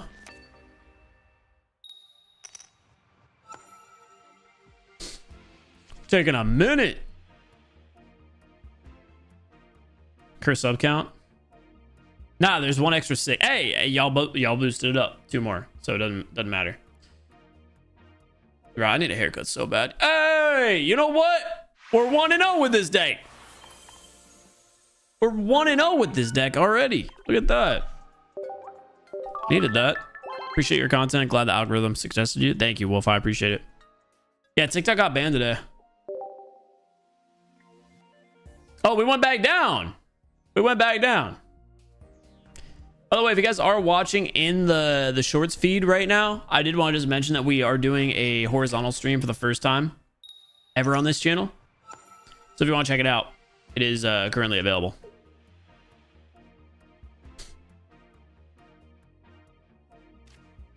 Cubone in the hand with Marowak already set to go. We're going first against a grass deck, and we also have a Marshadow to lay down. I'm going to do so. I could have held the card, but I don't mind already showing it. I've been red carded an odd amount of times today. And we have the Geodude as well, so we'll lay it down in preparation. That's all we're going to do, though, on that turn. Us being able to evolve early is not going to matter at all. They're leading with Mew, though, with a grass-type deck. So, what do you think? This is a Pidgeot EX deck with Mew? And who would they run as grass with that deck?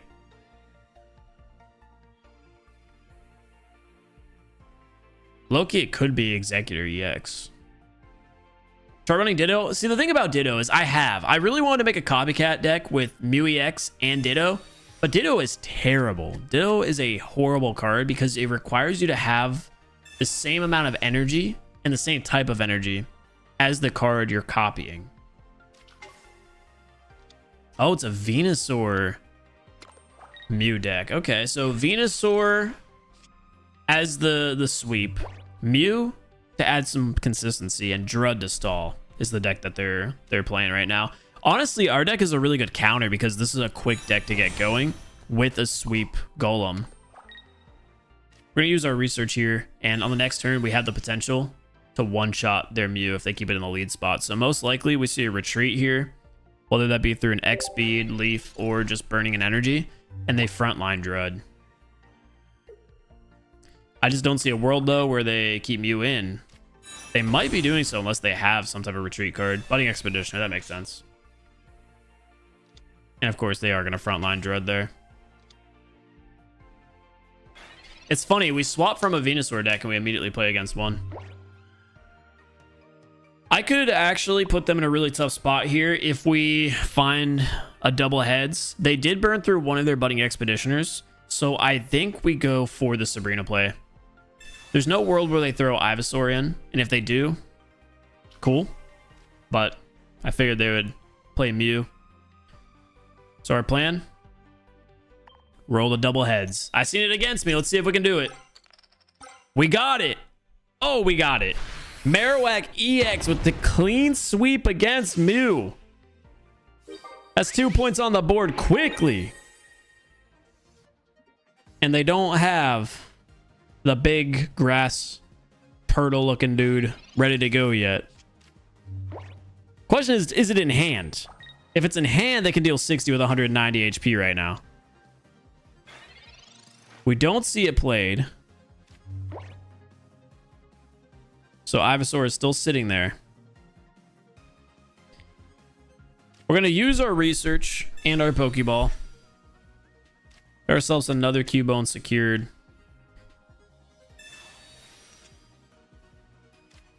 There's the X Speed and Sabrina. So none of Golem's evolutions are anywhere to be found, which is fine. We just lay down Revenge for Marshadow. Just lay down some energy.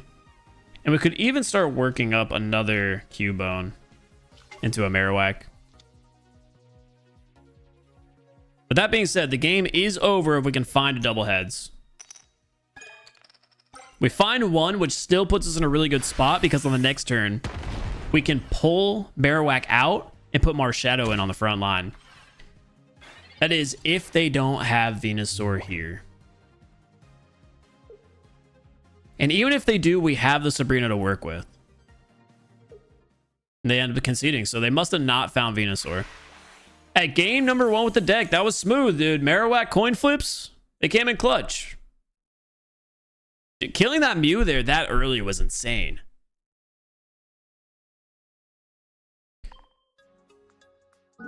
Another way to make Ditto work is using low energy cost Pokemon. Ditto still wouldn't work though because Ditto requires you to have that energy. You'd have to use meta energy like a grass. You'd have to use grass, water, and maybe electric energy. And again, you'd still have to match your opponent's energy. Actually, fighting is pretty common in the current meta. But Ditto is just not good. You'd be better off just running. We'll try a Ditto stream one day. But Ditto is not good. That stream will be pain. I will tell you that right now. That stream will be pain. Almost as bad as our Ivysaur games today. Or our Venusaur games today. It's me over. Yo, ban them. Ban Flames right now for that pun. No, get out of here. Just run Mew. Yeah, that's what I'm saying. I will do a Ditto and Mew deck, but I just feel like it's going to be terrible. It will not win games. Cubone lead with no backup Pokemon. Playing up against a water deck, they lead with Eevee. You know what I do want to do a video on soon is an evolution deck. Jolteon with Vaporeon is kind of good right now. Jolteon is a really good evolution. I'm not going to lie.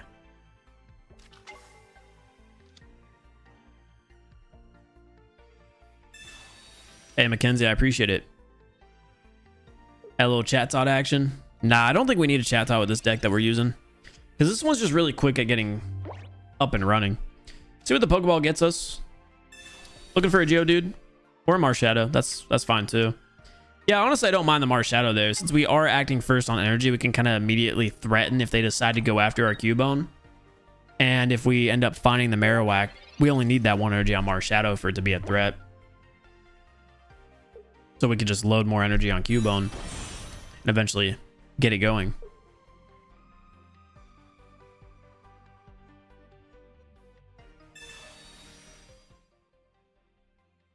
Misty play here, which makes sense. Loaded on their Eevee if it's going to evolve to the Vaporeon that can transfer. They only get 1. Oh, they put it on War Turtle. Still, same idea there. It doesn't really hurt them as long as they have Vaporeon in play.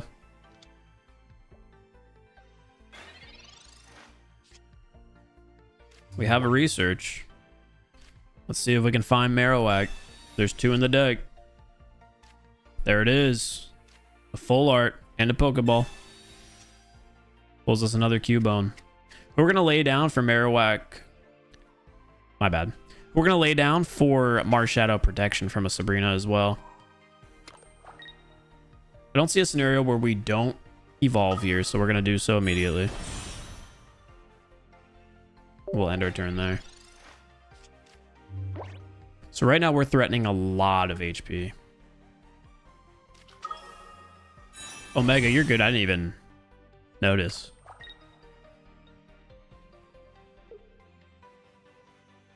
Can't you not use Misty on Eevee because it's not water type? You're right. You are right.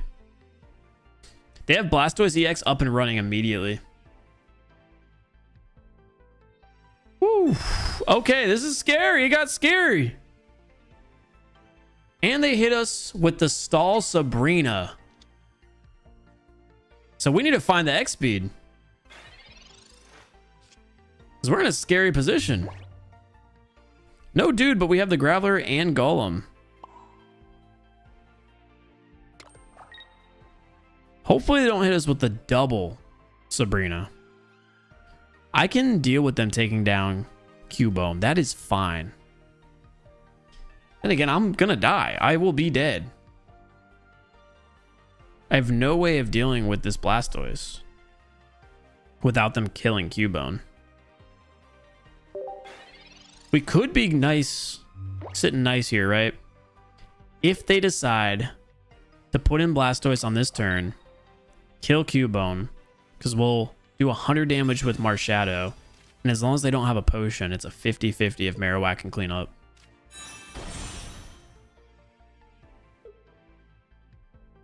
They landed 1 Misty Heads. It's coming into play a very big factor at the moment, especially with Eevee just sitting there. I don't really have a play. There's no world where I can frontline Marowak because they'll just kill it in one shot with Blastoise. So they've got me kind of pinned to the ground at the moment. I don't think we have anything to do but to put this energy on Cubone for now and end our turn.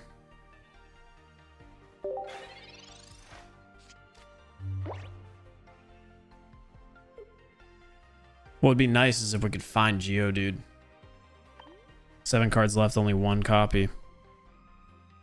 If we can find Geodude and just have a good old like cowboy standoff where we're just looking at each other, because they're not going to want to put in Blastoise unless they can either frontline by force my Marowak or my Marshadow. So a good play for them now would probably be to just lay an energy on Eevee. They've got Blastoise and Gyarados in this deck. This is a scary one. Now, with that being said, we just got put into a really decent position. Having a second Marowak, but again, that just doesn't really do anything for us because we can't lay it down and allow them to get 2 points on a kill with Blastoise. We need to find Geodude and just start putting energy on it.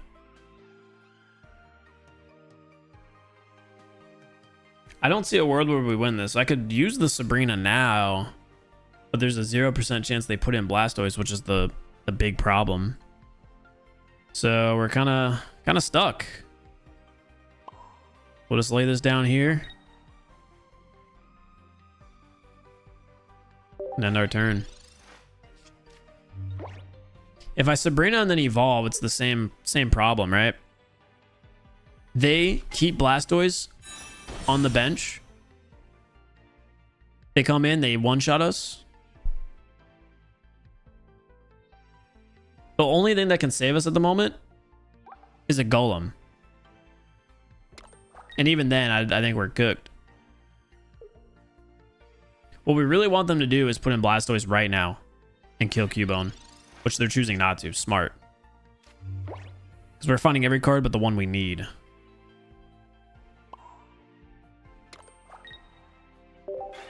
have 2 Sabrinas. Why not Growl? Because it's not going to do anything here. I don't think there's a world where they ever attack with Eevee.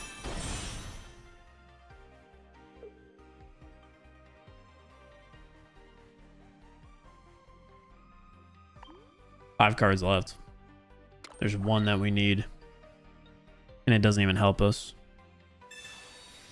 They have a second Misty in play. I think we are beyond cooked right now. Them having Blastoise immediately was a game changer. There's the X speed, which again does nothing because we need to have a non-EX for them to kill. Marowak is never going to be retreating, so I guess this energy goes on Marshadow for now. Now we'll Growl.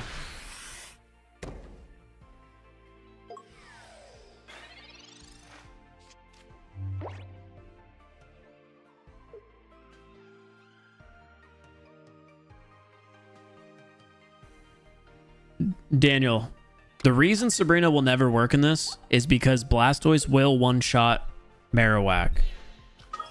Marowak will never be able to get an attack on Blastoise, and none of my Pokemon could immediately one-shot trade. So my best opportunity... Now I just lost the game because they found Sabrina. But my only play was to hope I could find and build up Golem before they attacked us.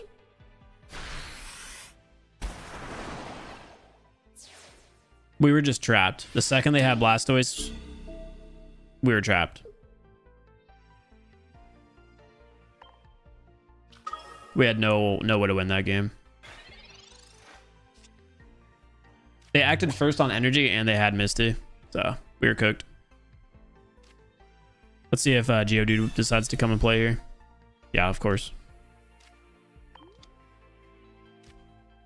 Too many cards in my hand as well.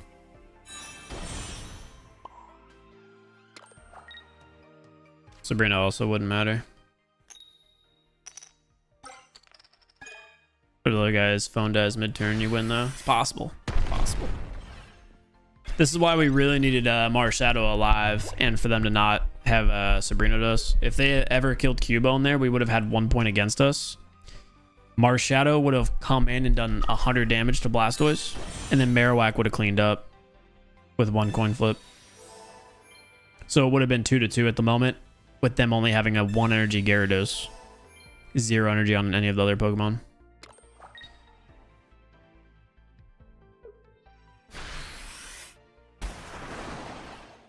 But that was the main issue right there. It was 160 damage.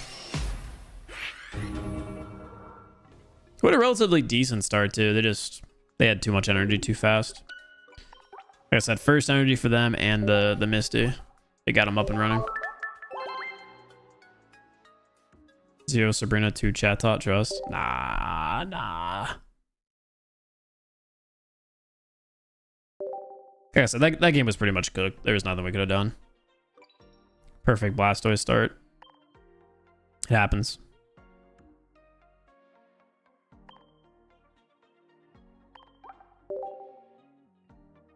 Ish Pokemon, dude. Ish Pokemon.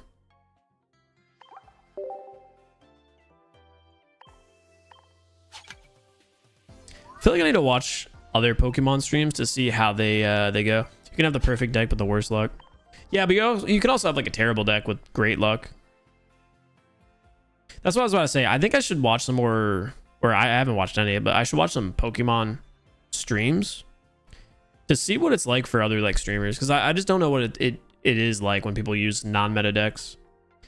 It's typically about how it goes for me on live stream, where it's like about a 60-70% win rate if they're running pretty well. We're about to hit 350. We did slow down a lot. I have a fun Venusaur deck if you want. Is it this Venusaur deck? By chance? That's what I was playing earlier. No. What do you have in the Venusaur deck? Josha boy. Built a trash deck on purpose and I defeated a Mew deck. Goat. I feel like I'm just at that point with playing the game that I've built all the decks that are like decent. This game needs new content ASAP. That's kind of what I was getting at. It's like now I've just used most of the cards. So Marshadow lead here is never what we want to see, especially up against a Psychic deck. But on the bright side, we are going first with an X speed. They have Psychic Energy with an Articuno that uses Ice Beam, so I actually have no idea what we're playing against. Probably just Mew in this deck, and they forgot to take Psychic off. I could be wrong. I guess we'll see. I am 100% wrong. It's a sleep Articuno deck. I guess Articuno is their stall, acting almost as like a Drud with a 1 energy cost retreat. So they're not forced to use Leafs, and they can use X speeds or just burn through the energy. This is interesting. We'll see what happens. We do have our Pokeball. So we're looking for Cubone. We end up finding it. We're not going to bother retreating yet, though. We're going to lay the energy on Cubone for now. And on the next turn, we'll X-Speed out. Put in Marowak and hopefully just start going to town. Now, we are in a really good spot at the moment. I can't lie. Very solid position to be at. I wonder if they run Sabrina in this deck. If they do, it didn't come out there. So we're going to hit him with the X-Speed Marshadow out. Cubone in the active slot. Evolve to Marowak. And we can start the coin flips. While simultaneously having Marshadow there as 100 damage defense. We whiff. So incredibly solid start where we could have put a lot of pressure on early. Not able to do it. Sounds about right.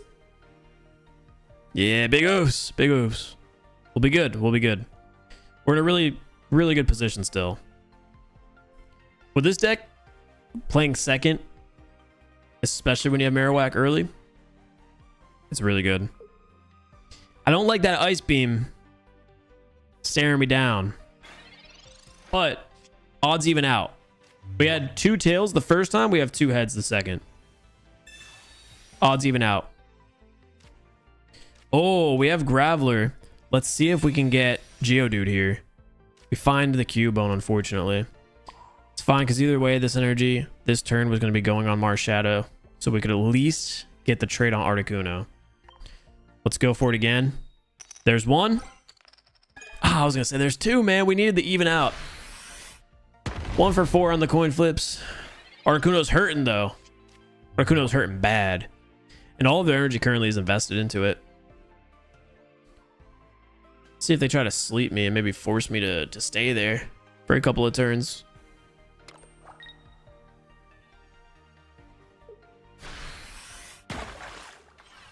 Now they just hit us with 60.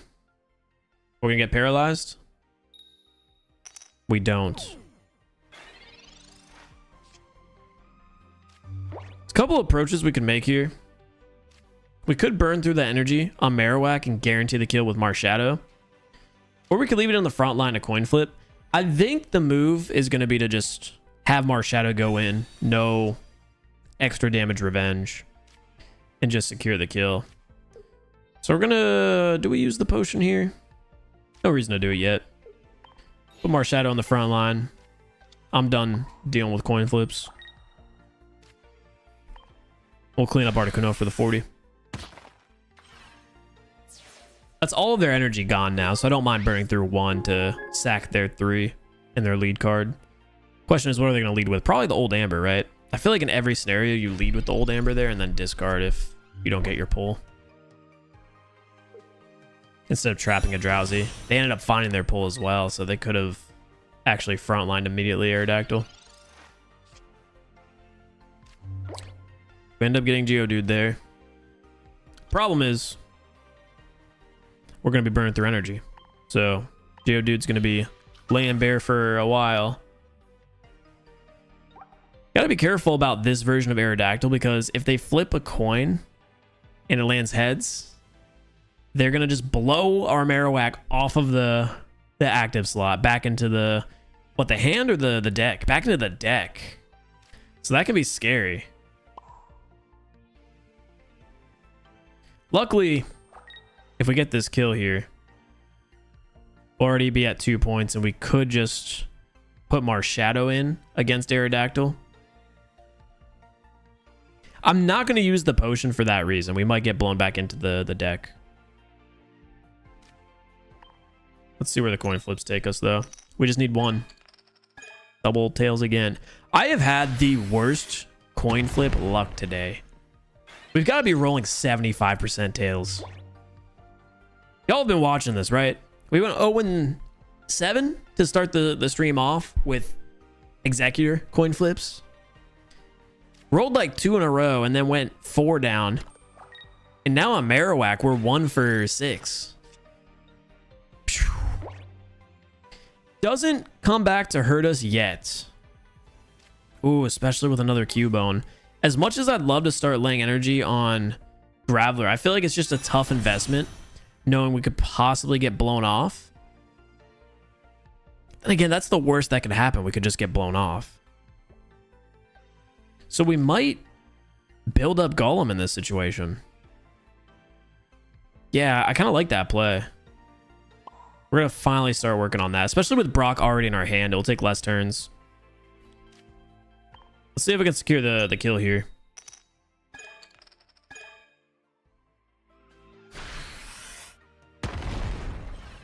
Okay. 1 for 8. We're back on our Executor type luck right now.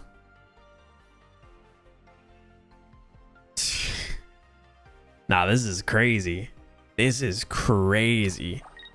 On the bright side, Drowsy's still stuck in there. They might not run Leaf in this deck, which is why it never was pulled out. Their Articuno develops, but I just feel like our deck is going to be stronger the more turns we go deep into the game. I think our max damage exceeds their max damage. We found both Brocks as well. So we can throw this Golem down. Use 1 Brock. And on the next turn, Golem will be ready to go. Marowak. 1 time, buddy. Boom. Boom, we got 1. No, Janny, you're trolling.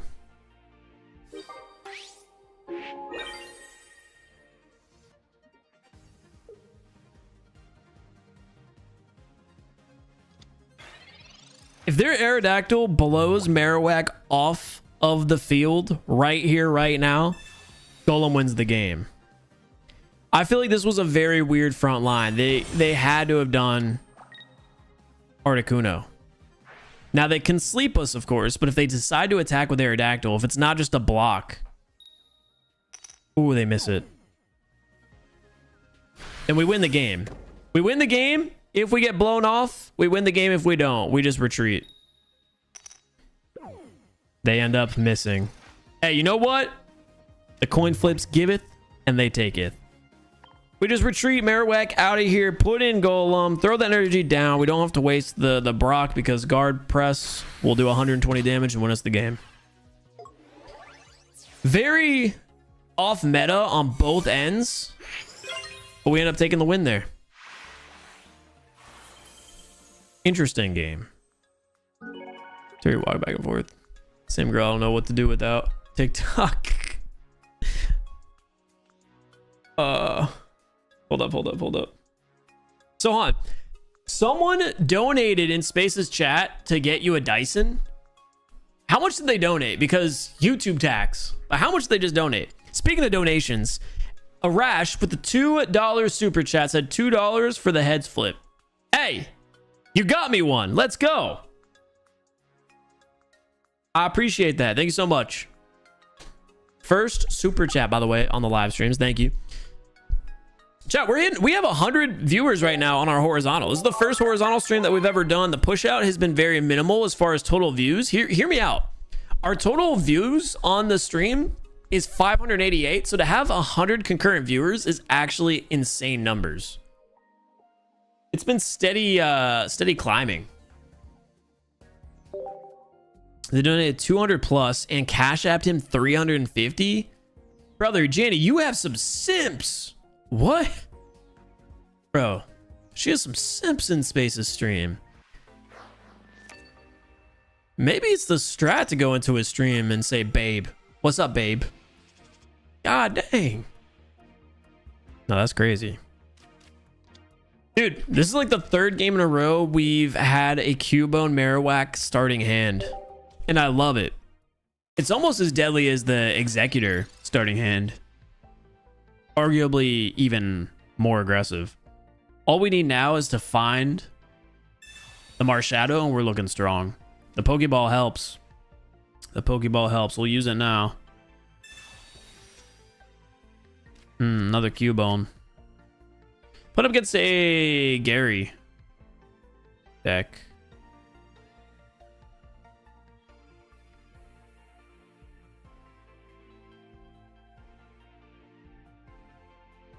I don't see a world where we ever need to throw down the other Cubone. Because why would they rock red card? I've seen it, but why would they rock red card? Please. I appreciate that, Jose. Glad to hear.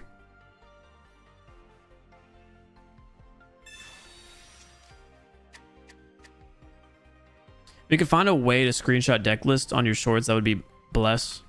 Yeah, I've seen some people talk about that. I definitely can. I definitely can.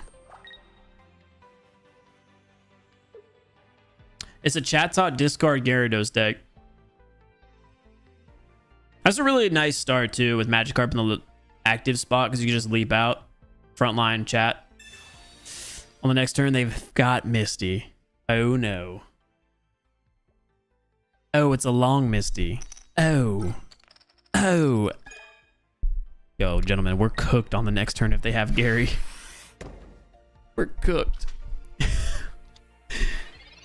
I'll have to top deck Sabrina. And then attempt to kill with Marowak. Chat, if we lose this match, it's just GG's. They've got 3 energy before I've even had the opportunity to place 1. All right, Marowak. Do your thing, I guess. I don't know. Honestly, we have double X speeds, so it's kind of crazy, but we can do this. It seems like we're going to be burning through, but this is a defensive play with how much energy they have from that Sabrina. We're going to X speed Marowak out, frontline the Cubone. And the reason we're doing that is just in case they do actually have Gyarados at the moment. If they do, Gyarados is going to come in and immediately hit Marowak for all 140 HP. But if they frontline Gyarados without a Sabrina, they kill Cubone, force Marowak in then, and Marowak has a fighting chance of landing back-to-back heads. Now, sure, I was 1-8 for heads on the last game, but that just means we're overdue. We ran, what, 3 double tails in the last game? We've got a double heads in our future, and I think we get it to defend against the BS Misty. There's the Gary. Do they have the X speed is the question. They research for it. They're going to want to get this Chatot out. We need them to not find a Sabrina.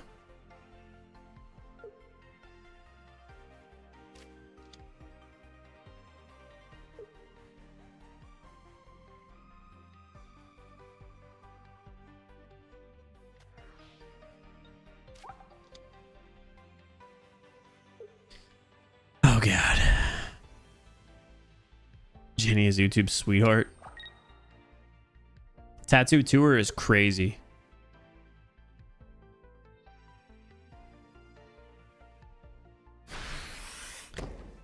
Okay, well, it ain't looking too hot here, gentlemen.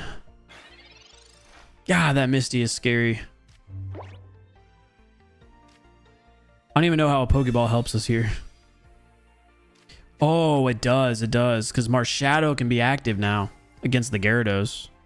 And then it would just only require 1 coin flip if Gyarados gets in. That was the card we needed. So it is actually really good that we decided to frontline Cubone. Especially with how quickly they had it. We've got the double Brock, so maybe there's a chance Golem can come into play a factor here if they stall a bit longer. At the end of the day, I don't know who stalling helps more. Us or our opponent.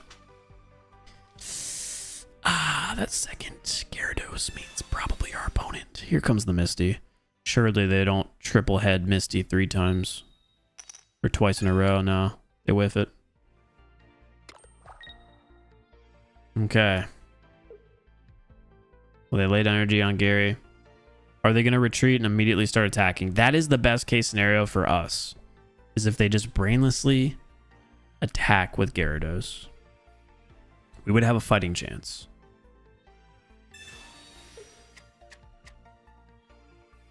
They've got 6 cards left. They end up using Chatot again. I don't know what else they could possibly be looking for besides, you know, whatever supports they play, whether that be Geo or Sabrina. It most likely is Sabrina, so we really want to see Geo pop up here. There's a Sabrina and another Marowak. The problem is we actually don't want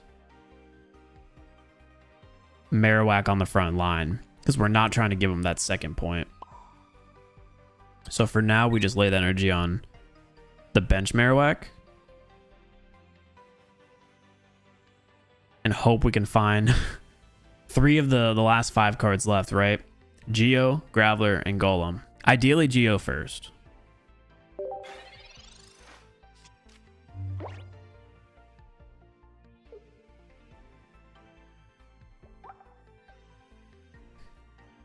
We need to find Geo here.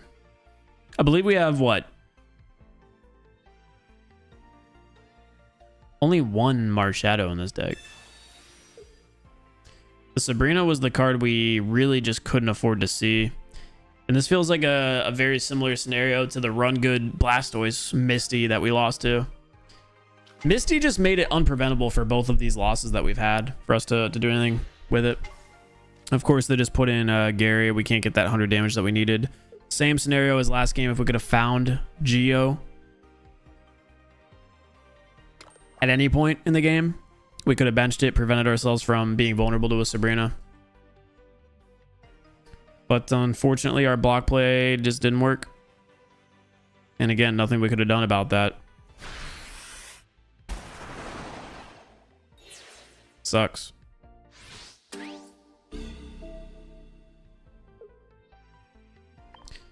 Unpreventable loss part 2. We stalled, played perfectly, and here's Geodude. Ah, I was waiting for it. I was waiting for the BS Geodude. Well, we have no play. We'll just throw Sabrina and hope that we can secure a free point. Try a different deck? Nah, this deck is fine. We literally, they got an instant Gyarados to 3 Sabrina, or not Sabrina, Misty coin flips. So there's nothing you could do with any deck in that scenario. We could have won it if we pulled a Geodude, but of course it's on the bottom of our deck.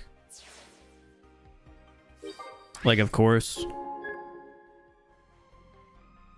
Get that car you wanted.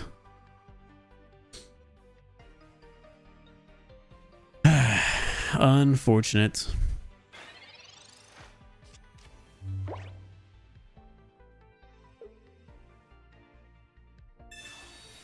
I'm here from TikTok. No, the TikTok ban.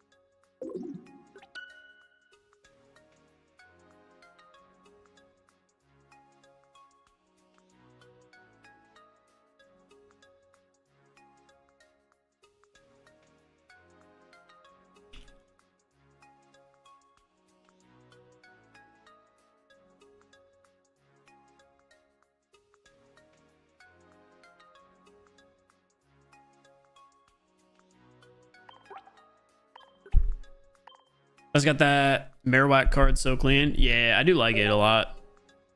Wish I could give you gifts. Yo, chat, I don't know what it is. I don't know if anybody has ever seen it, but apparently shorts have these like TikTok donation equivalents now. I don't know if it's like actually actively here, but it's like emeralds, sapphires, or something weird. Let me see if I can find what they're called.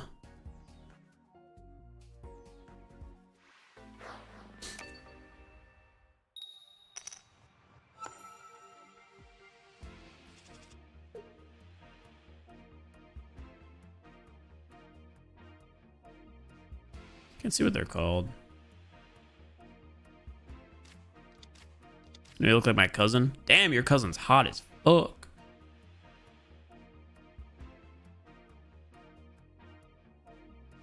It's crazy. Yeah, I can't see what they're called. Going first against a lightning deck. This deck that we're playing really loves to go second and hates to start with Geodude.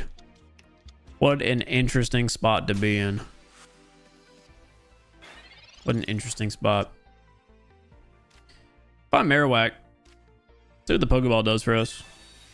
This actually isn't bad, especially with them not having Pikachu EX immediately on the field. And we have Marshadow, which is a good card to have on our bench. Let's see if we can find the Graveler. A Graveler Brock would have been crazy there. Unfortunately, this is not the start we want to see. But we'll put Cubone down. We're just going to be very behind on energy unless we can find a way to get that second X speed out of our deck. The odds of us starting Geodude is very, very low. So the fact that it happened is just not great.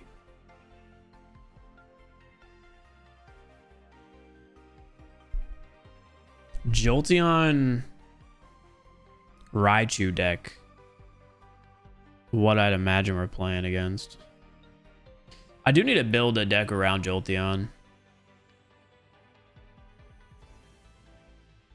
What's up, mate? New here and loving the content. I appreciate the tips and such for a beginner like myself. Glad to hear, Ginger. Thank you. I'm really hoping we can get some like good games going today, dude. I feel like we've been playing terrible. Actually, to be fair, I haven't been making bad decisions today. We made one that like very clearly affected a game, and I immediately realized before it even affected the game that it was a bad call. But for the most part, we've just been playing, you know, off meta decks. Bound to happen. We still have gameplay with an Executor Celebi deck that I just never posted. Like crazy, like 11 game win streak or something with it. I guess to be fair, in the last hour, our only 2 losses have come from Misty's giving extra energy. Our opponent left this game, so that's unfortunate. But I don't mind because we had a terrible start with Geodude. So I'll take that. How the coin flips? Oh, our coin flips have been actually terrible as well. Somehow we've gone 1 for 8 2 times in a row with heads. If you think about that, if you're playing a Celebi deck, that is crazy. What is this?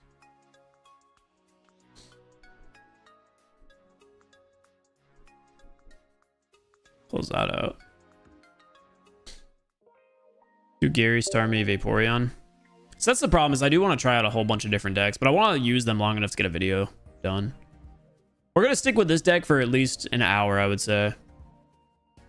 We've got like 2 pretty solid games. I just feel like there hasn't been any games where my decision making has really played a part. Finally going second here against a Psychic Energy deck. Again, dude, Cubone into Marowak in the hand off the draw. We got 2 X speeds, so we can pivot pretty easily. Graveler's thrown in there. They're starting off with a Crown Rare Mewtwo EX.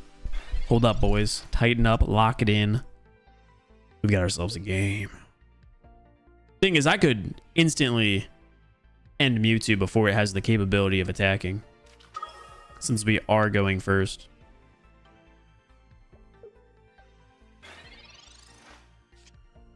And we have it. That's the thing. We have it, gentlemen.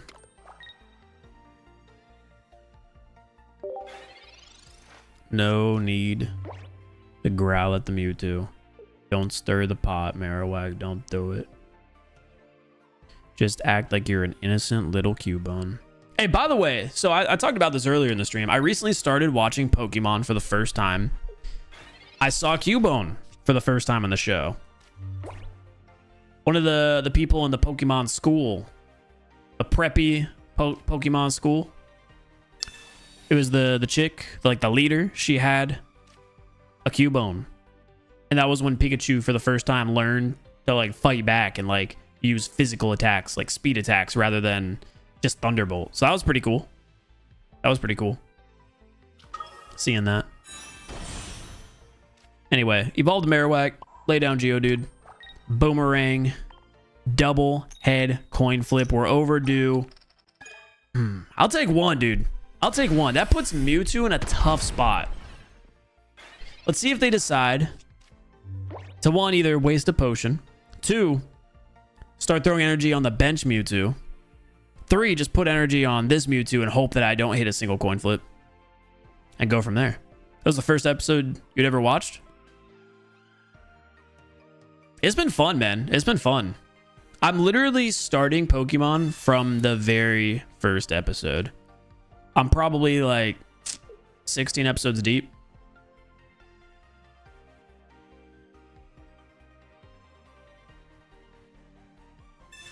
Is Sabrina us?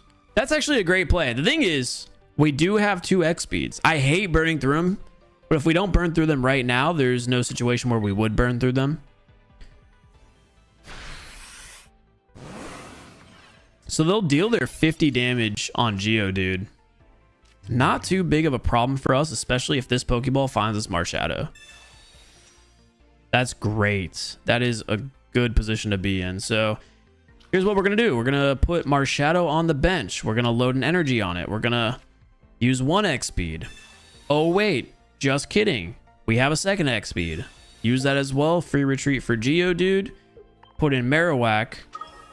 And while we're at it, why don't we just evolve Geodude to Graveler, give it even more HP, and smack this Mew with the heads coin flip. You can't keep getting away with this. They just can't keep getting away with this. The amount of double tails we've rolled today has been insane. How are we rolling like a 75-80% tail rate today? It is not my day. Oh, how are they doing this? And then they got us with the Sabrina #2. Hey, here's the deal though. They can't kill us because they can't use Giovanni. We're gonna burn through an energy here, but Marowak has another shot. Marowak, we need you to do one coin flip. That's all we need out of you, buddy. It is unfortunate that we had to burn through an energy here, but we could do this. Ha! We got it. We got it. I didn't need to waste the double heads there, but we're looking solid. Because again, we still have the capability of one-tapping this Mewtwo.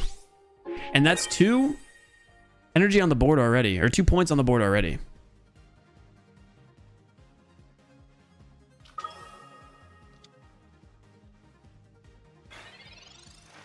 We have so many opportunities to kill this Mewtwo. They don't have Ralts on the bench at all. And it looks like they're still struggling to find basic.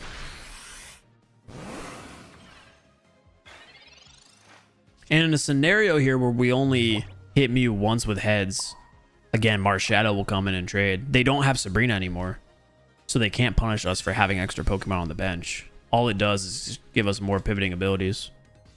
We got another Cubone that we can lay down and eventually turn to another Marowak if need be. Let's see where the coin flips get us. We just need to not double whiff again. 1 is good. 1 is consistent. 80 damage is big. That puts it into one-shot vulnerable territory to Marowak and Marshadow, and they concede. Hey, despite the whiffs, we're taking on Mewtwo.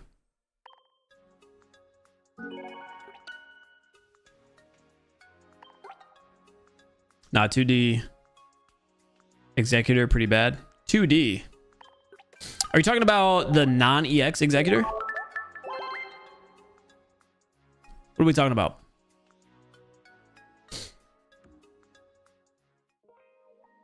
Let's vote for double heads.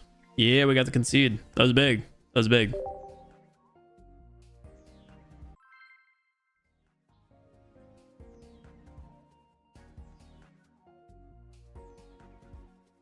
Favorite deck so far? I still do think it might be a Melmetal deck. It's just because of how rare it's played, most likely. I don't know. We're going to use this deck for a little bit longer, then I might end the stream on the Pikachu deck. Ooh. We got another Psychic deck that we're playing against here, and Marshadow is our lead. We do have a Research and Pokeball to find some more basics, though. Another Mewtwo deck. Hopefully it doesn't find the Ralts. Curly, Gardevoir quick. I didn't see where we're going. It looks like we're playing first, and we do have Marowak. So what we'll do is research first to see if we can potentially get a basic. We don't, but we found another research. So we'll basic here. It is going to be Cubone, which is going to be needed. Marshadow can tank a non-Geo Mewtwo hit. Thing is, how often do you see a Mewtwo deck actually run Giovanni? I feel like it's not super common. We do have the X speed, so this isn't a terrible position. It's not great that they're acting on energy first, but Marshadow could be deadly as long as they don't have a Giovanni. They've got Mythical Slab, though. So they researched and hit the slab. It's very likely that they found at least Ralts. No laydown, though. So maybe they have a second Mewtwo or a Mew in hand. Got a Pokeball. They'll get us the dude. And the research finds the Golem. Do I want to put Geodude down? I think we'll have to, so Marshadow, once it's on the bench, isn't going to be vulnerable. Only problem, of course, is Geodude's retreat cost. Not a card you'd love to put in as your blocker. But we have Marowak threatening at the moment. Next turn, we can start coin flips.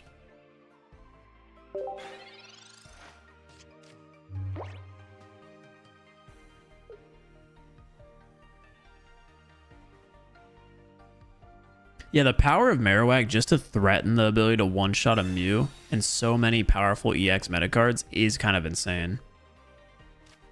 With that being said, I do really like the consistency and tankiness of Executor, especially with it also being a 1 energy cost card.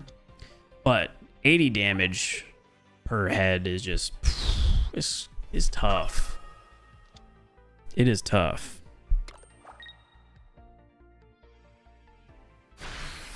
They're not going to be able to hit us with Side Drive, and our Marshadow tanks that 70 like a champ.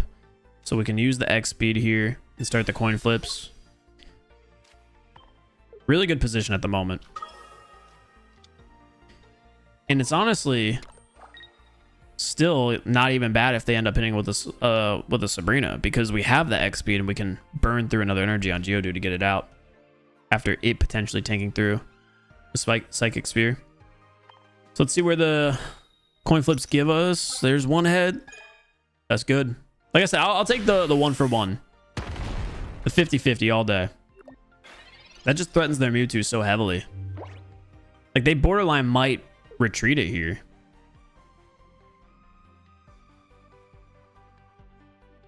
It'd be a gamble to keep it.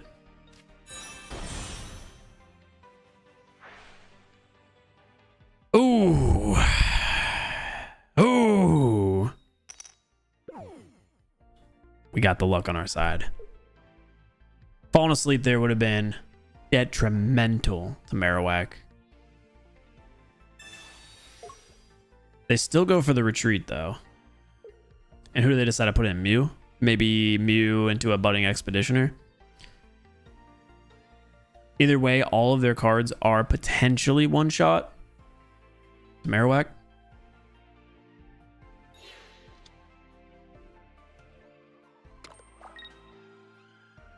They decide to frontline Hypno, which is actually kind of interesting because if we can take care of this Hypno on this turn, we would be in a much better position. Especially since they also burned through one of their energy. They decided to lay down on Mew as well. So we put the energy on Marshadow there. Everything else from here on out is going to be going on Geo unless something changes. We just need one. Okay. Marowak doing its thing again.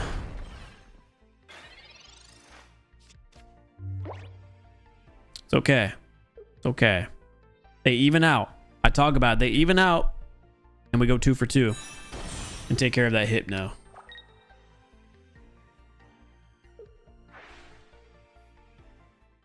With Curlia there, now we're extremely threatened. And we're asleep. See if we can wake up. Hey, we find the heads. We find the heads. Graveler? We need you. We need Graveler. We can start building up Geo, dude. All right, Marowak. Come on. Give me a kill. There's one. There's two. It evened out, baby. It evened out. We needed that. Of course, they can still have Mewtwo here. But if they throw in Mewtwo and it goes for the kill, Marowak solos. Or not Marowak. Marshadow will finish off Mew.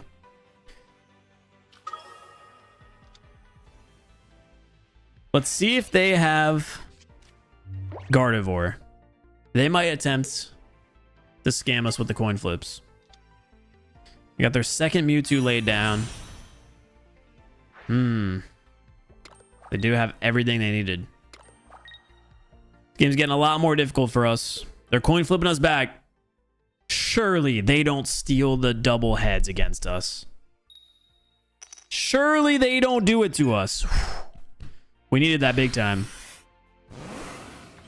We needed that big time.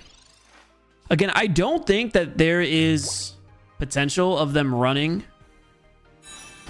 a red card in a Mewtwo deck. But just in case, or my bad, I don't think they run a Giovanni in this deck. But just in case, we're going to potion here.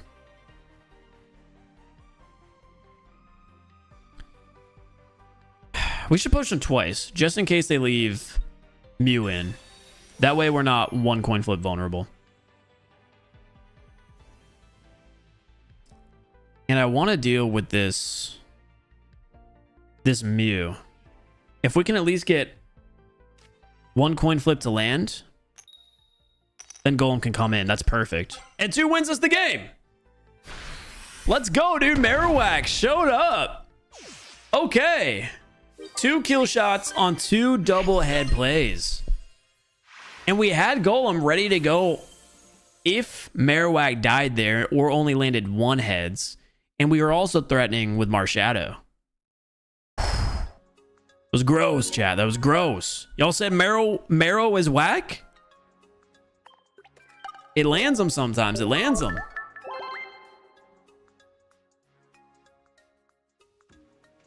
You never get heads? Brother.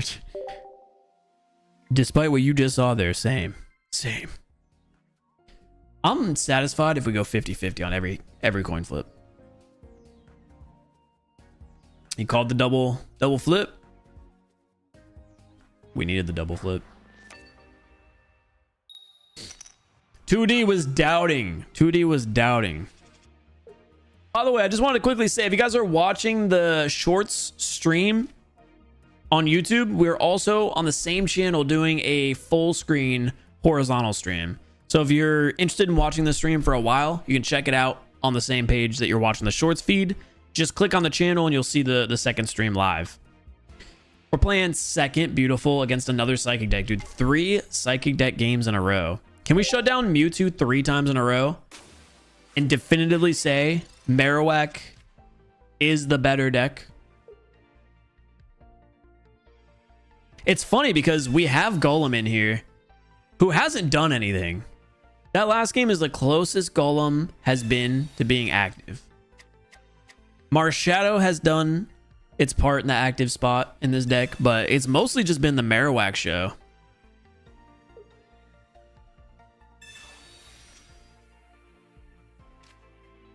Pats, check underneath the camera. You can see the hand.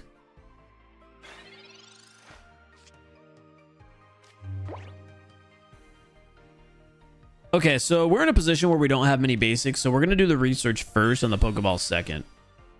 Find a potion, double potion. Okay. There's the dude. There is the dude. And for the first time in history, Geodude is getting the energy off spawn. Off the start.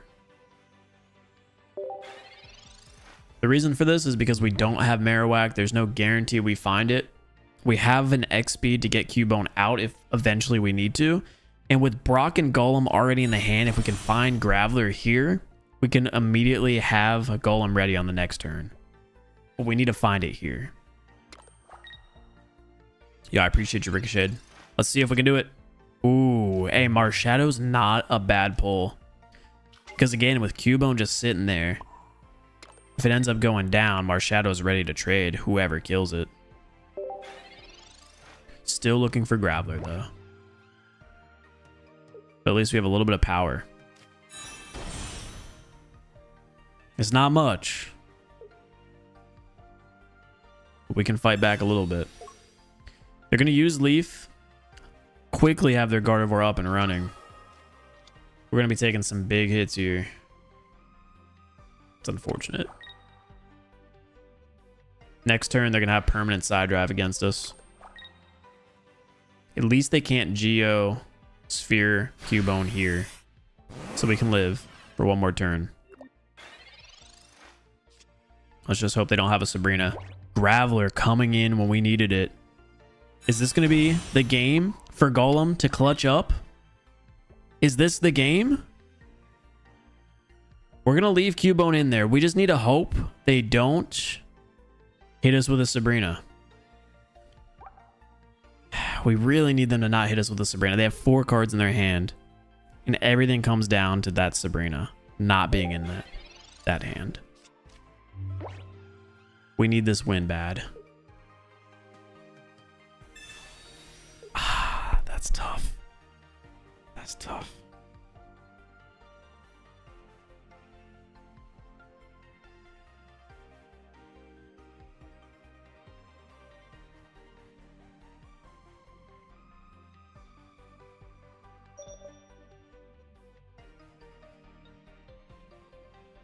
We're going to sack Marshadow.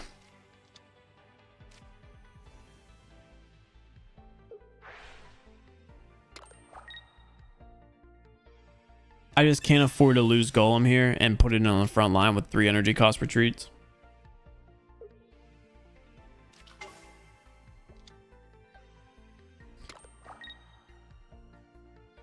And the reason we're doing this is because we can always find the Marowak. We can always find the Marowak. All right, Golem. Come on now. We found the Marowak. We're not out of it, boys. We're not out of it. We got the double potion as well if needed. Golem's going out on the front line. Oh, we're going to need to get it out, though. It can take on Mewtwo, and that's it. The question is just, where do we throw these potions when we do them? Cross that bridge when we get there. Brock, Golem.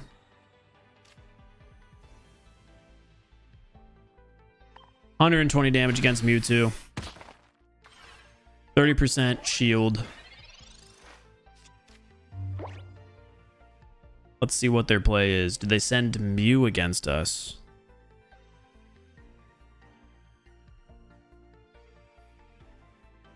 Because they can always choose to do that.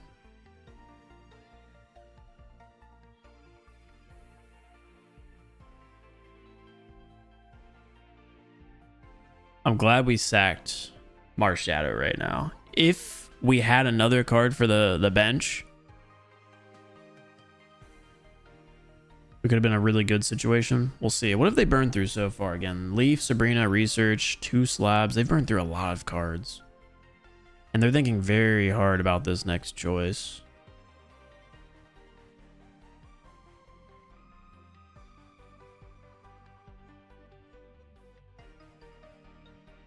Might have to throw one of these potions on Marowak at some point just so we can prevent a Mew copycat attack into a single heads Geo kill.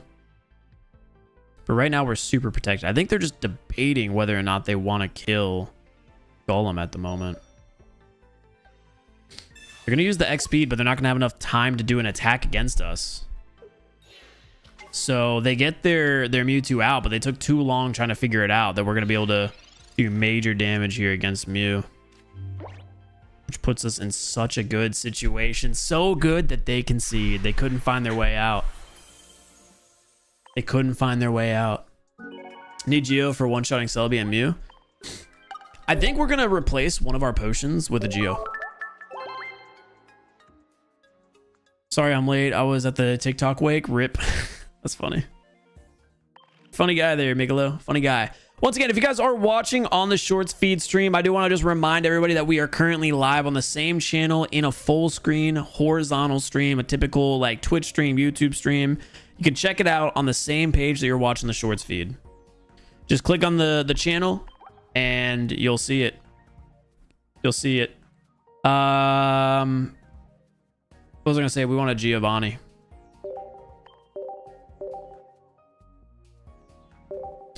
Watch one more and then I'm gonna hit the hay. Hey, valid. Honestly, at this point, we've had so many good games here with this deck. By the way, guys, I'm getting an editor for this channel, so the long forms should be consistently posted at 8 a.m. EST in a couple of days. I'd say within a week or two. Yeah, we're almost at 7K subs. I've definitely slowed down a lot recently just because of the move and managing the COD channel again. Oh, this is a tough lead. We're playing up against another fighting deck. Geodude is our starter. They've got Drud, which probably means this is another Golem deck that we're facing. And I think hand-to-hand against another Golem deck, we actually have the upper hand with Marowak if we can get it. Yeah, let us cook. Let us cook. They use their research. They find a Hitmon, so we'll have to be conscious of that with our bench, although I don't think they use a Leaf just to get Drud out and put a Hitmon on the front line. But that is something to be conscious of if we ever have a decision to make. Right now, we don't, so we'll just put the energy on Geodude. And on the next turn, I suppose, evolve and start hitting that Drud. Potentially. Don't like the idea of just tanking that 20 rough skin damage.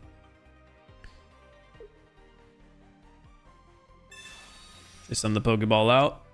Let's see if they drop Geodude down. Or a Marshadow. Or a Machop. Okay. A champ deck. Fighting does have a lot of variety. I think it might be one of the most wide range of Pokemon card types that you can use in the meta right now, besides maybe grass. So we're actually going to hold off on evolving here until I feel like we're actually threatened. And we're going to lay this energy on Geodude again. The reason for that is because we could always find Golem on the next turn. If we don't, then we're still not going to evolve, but we're going to lay an energy on Marshadow, the potential trade. Or if we have find a different basic, then we just X speed out, burn through one of the energy.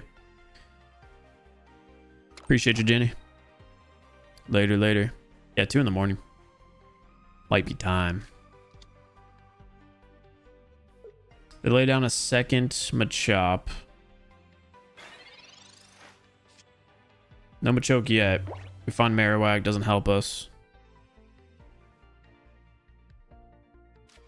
But I think at this point we need the extra HP on our lead. I don't want to kill off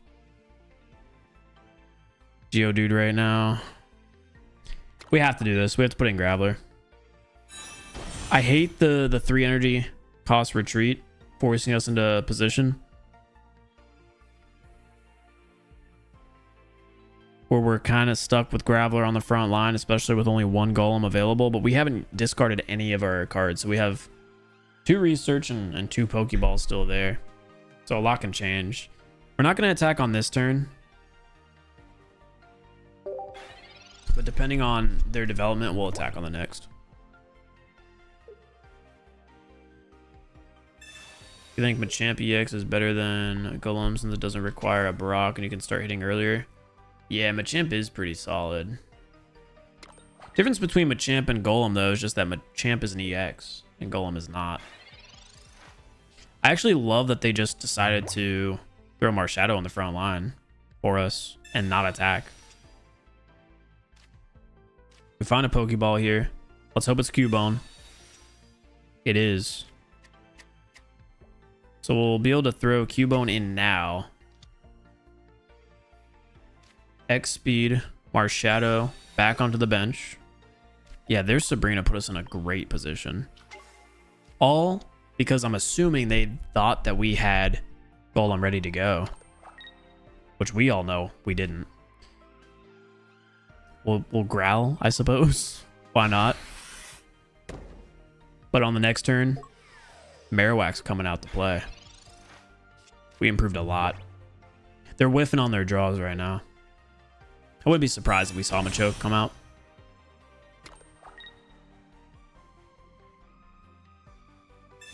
They're going to Leaf.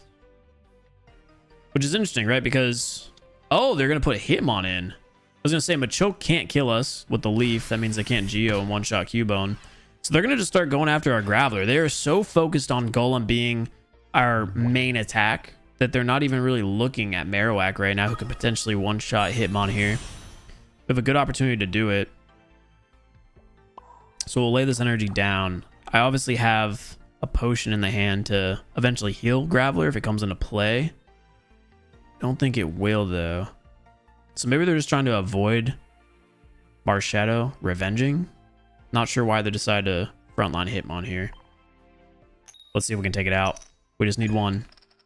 Somehow, I'm not surprised. I am not surprised with how our coin flips have been going lately. It's tough. It's tough. 0 damage trust. Teddy, you know it.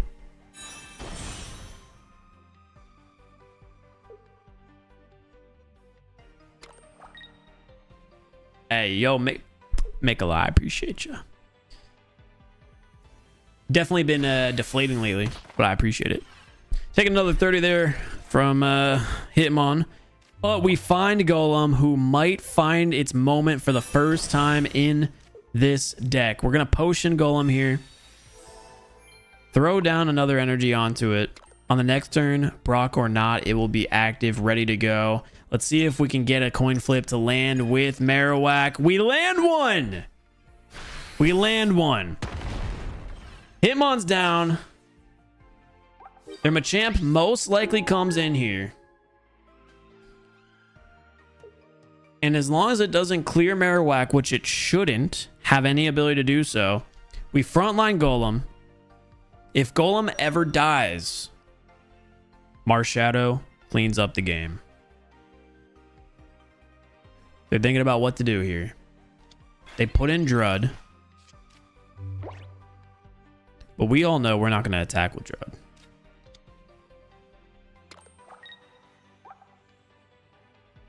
Actually, would it be a better idea for us to attack? It would. Right? Because we'll have 120 HP. But unless they have a Geo, they won't be able to kill Golem. But they decided to put another Hitmon. I actually understand why. Because now Golem is going to be even weaker. That was a smart play. That was a very smart play.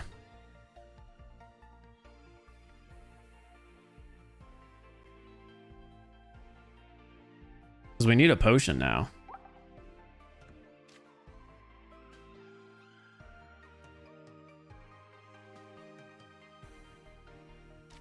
We're going to have to dual threaten. They're going to keep attacking our Golem.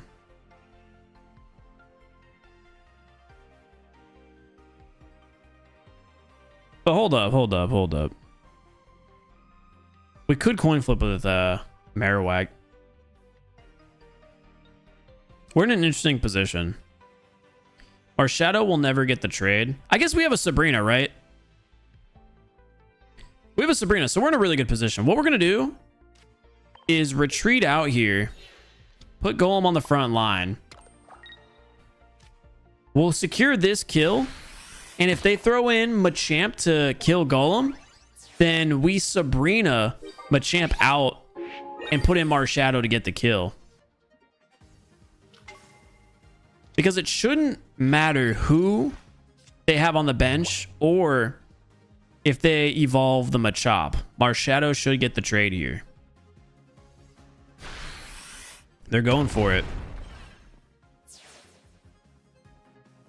But again, we all know that doesn't matter. That's game.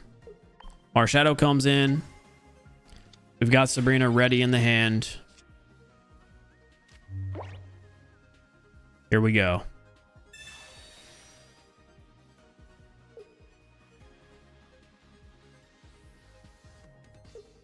And that's the game.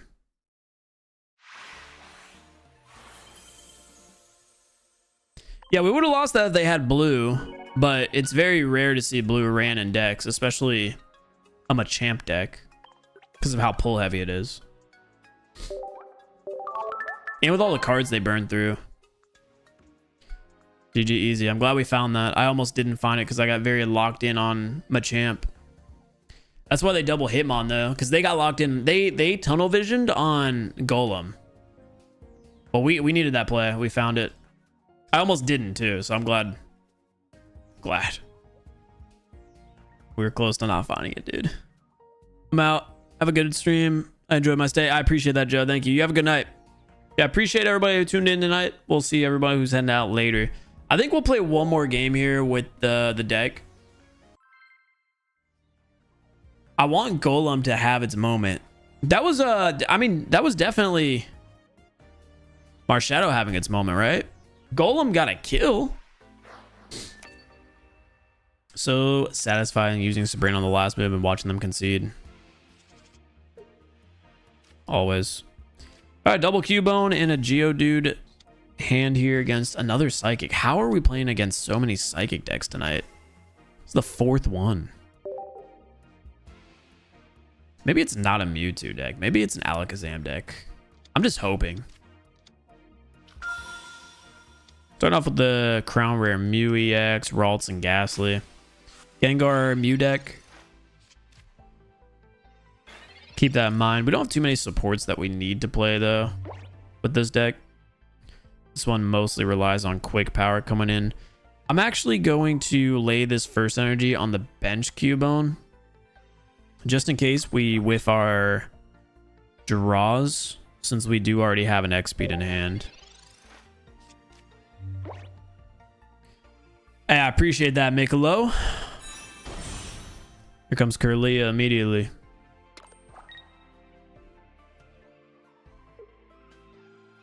We'll lay down an energy on Mew, hit us with the size shots. We find a Golem. So the second energy goes on Geodude. And we just continue, end turn.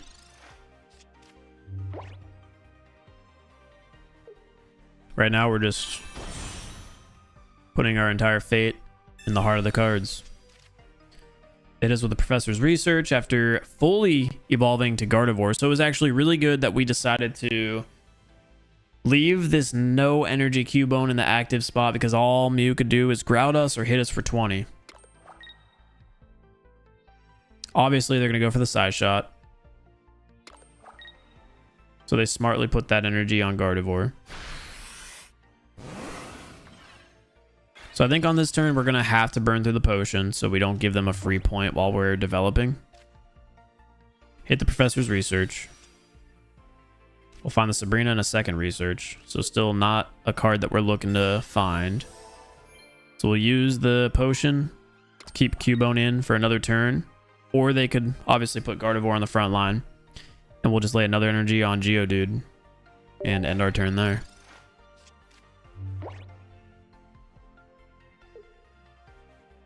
I appreciate that. Sheik.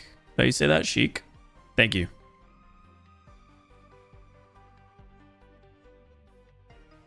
Yeah, if you kill an EX, you get 2 points. Okay, so they end up doing the Gardevoir play that I had talked about. It's not like it's a risky play for them. And we did burn through our potion now, essentially for nothing.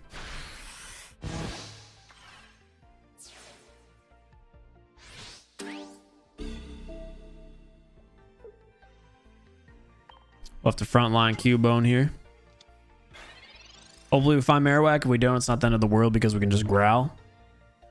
We have another research to increase our odds with 2 Sabrina. We find Graveler.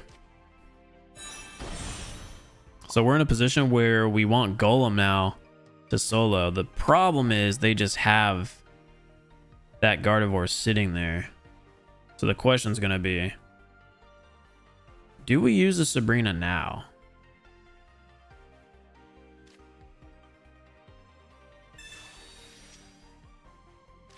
Now, obviously, meaning when we can. We'll see what they decide to do. Obviously, we're going to growl here, which should keep Cubone alive for another turn.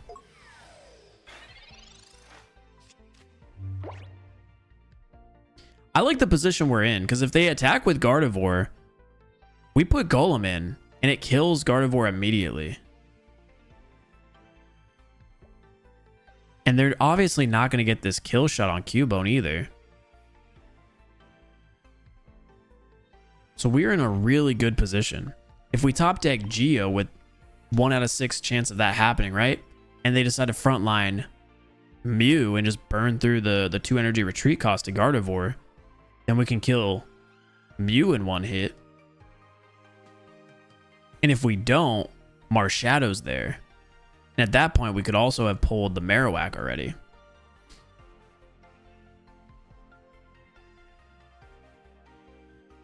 We're looking really solid. And obviously they know that. They are tanking right now. I think that growl kind of threw them off. Being able to keep Cubone alive. They do exactly what we say. They burn through the energy on a retreat to put in Ghastly. They decide to throw that energy there, which obviously doesn't matter.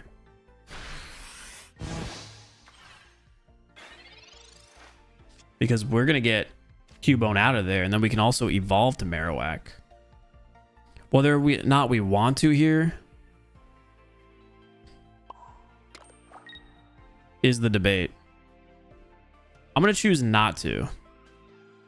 And the reason for that is because I'm stupid.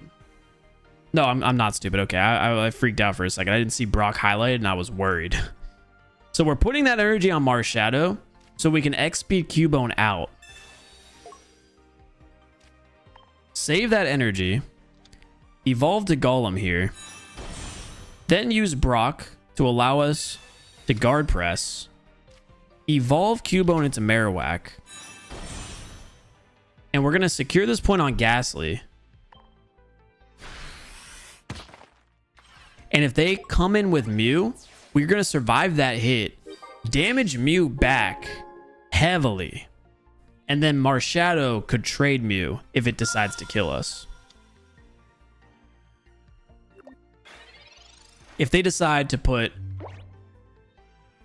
Gardevoir in, then we just Sabrina. Now they have Ghastly, which again still keeps our Sabrina powerful. If they attack with Mew here, we're in a really good position.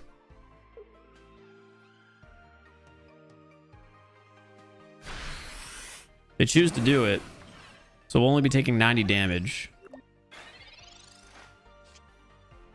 But we can deal a lot of that damage back. We have another Brock. It's kind of pointless. But I guess if we ever are looking for a retreat, which we're not going to stay alive here, I think the play here is just going to be to attempt back-to-back Sabrinas. The problem is we need this damage on Mew so it doesn't stay in. So we're gonna go for the guard press. We'll put this energy on Marowak. We're gonna guard press again. Mew's gonna take a lot of damage. They can't keep it in.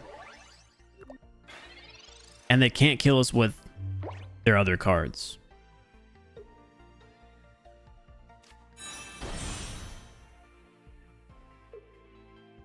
The potential Gengar is scary.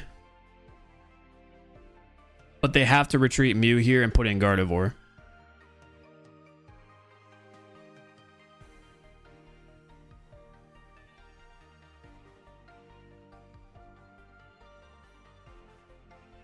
They cannot keep Mew in. They just threw in another card that we can one hit with Golem.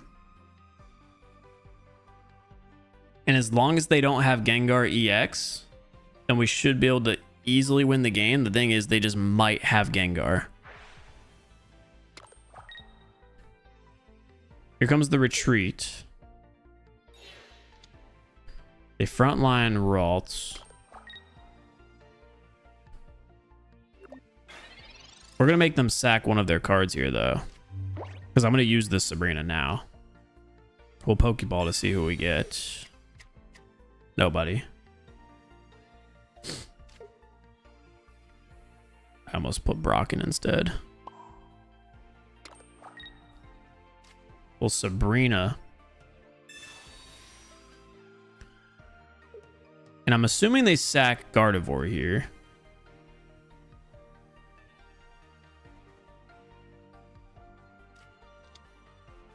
They choose to do so. We guard press.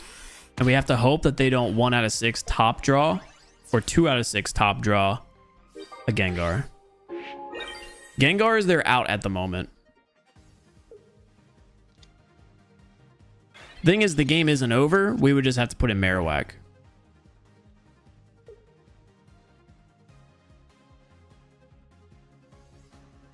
They Pokedex. But again, if they don't have... Oh, they have it. Gengar was next. So they find the Gengar. Again, the game isn't over here. But with Gengar in the active spot, we can't use that Sabrina. So what we're going to need to do is put in Marowak.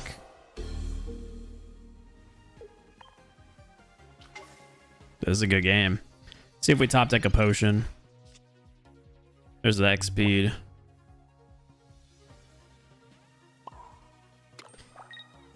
Okay. Interesting game we have here. It's just going to come down to coin flips. We need 3 of them to kill.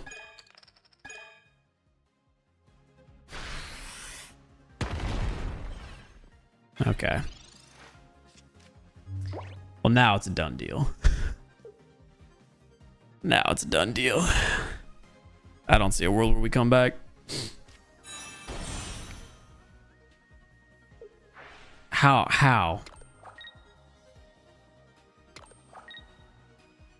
How do we always brick? Hey, you know what? That was a really good game. They played that well. They had the red card into the mythical slab. We find Geo here, which actually means we can't use it. I was like, wait, it means we don't have a chance. We still don't have a chance. Yeah, Gengar's ability came in to win the game for them. Really good game all around. But at this point, like I said, nothing we can do. We can go to see what our coin flips would have been here. So all we needed to land was 1. Wow. Good game. They beat us by 10 damage.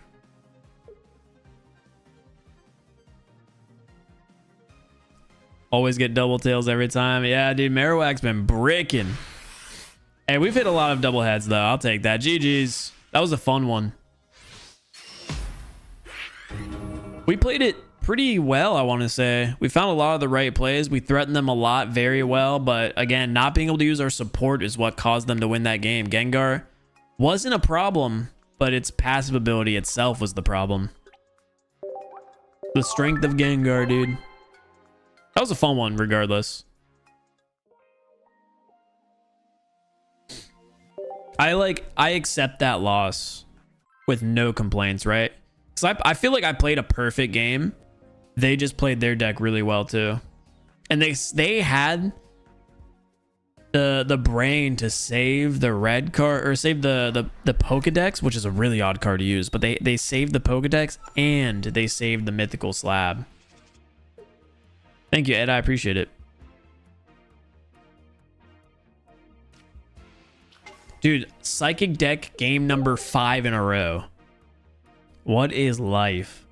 It's not 5 in a row, but 5 of the last 6. Whew. Yesterday, an Eevee one-shot my Celebi with 6 coin flips. Continuous kick. Just kept kicking, huh? Nah, that's nuts. That's nuts. Once again, thank you all for everyone who tuned into the stream here today. If you guys are watching on the Shorts feed stream, I just wanted to let you all know that on the same channel, we're also doing a full screen stream. So if you want to check it out, just click on my channel. It'll be right there. Yeah, don't ever see that card. Made so much sense for them, though. Yeah. Pokedex into Mythical Slab. I mean, at the end of the day, the Pokedex didn't matter, but they did save the slab. They could have just blind slabbed and still picked up the card, but at least they were saving it. So it was definitely a smart player there we just played against. We're acting first on energy here, which is really nice with them leading with Ralts. Even if they decide to throw in Mew, that would be... that'd be cool with me. So we'll put it on Cubone, knowing that we have 2 Marowaks ready to go. I'll actually lay this one down too. And we'll just growl at this Ralts in case it tries to attack us. Save our HP. I just don't see a world where they decide to sack the Ralts here and not put Mewtwo on the front line. So let's hope we don't brick some coin flips and we have a lot of immediate pressure on Mewtwo. Marowak. Dude, Marowak is actually the ultimate gamble. Marowak is so high roller. We've seen it just one-shot Mew. We've seen it brick 4 times in a row. I'm not talking about 4 coin flips. I'm talking about 8 coin flips. 4 attempts in a row. We live and die by Marowak out here. But it's been a fun deck to play.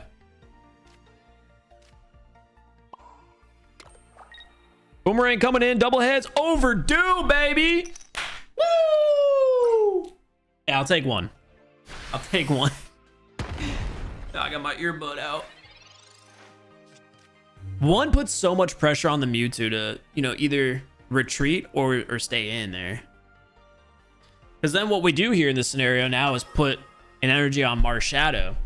So let's see if they decide to use Gardevoir to put an energy on this Mewtwo to then retreat it. They lay one on the bench. They put one on the active. And they're going to attack for the 50. We're obviously vulnerable to a side drive, but that's not going to be active until another turn. So what we do here is use the Giovanni to make it so we only need 1 coin flip now to finish off this Mewtwo. Put an energy on Marshadow, so it's still threatening the revenge. And we land 1. Mewtwo's gone. And we still have Marowak active to face this next Mewtwo, while also still having the Sabrina if we need it. So they can only kill us with a side drive. We need 1 coin flip. We need to just keep getting 50-50s.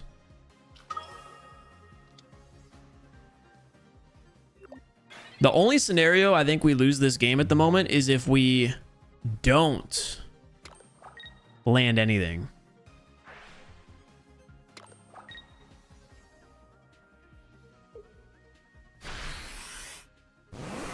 Pretty sure that's the only scenario we lose.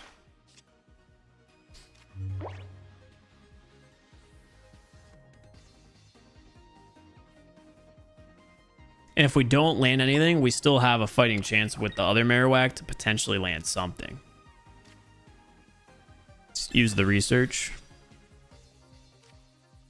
Graveler just showed up like, hey, I'm late to the party, but what's good? It really is like the I was late to the party, but what's up vibes.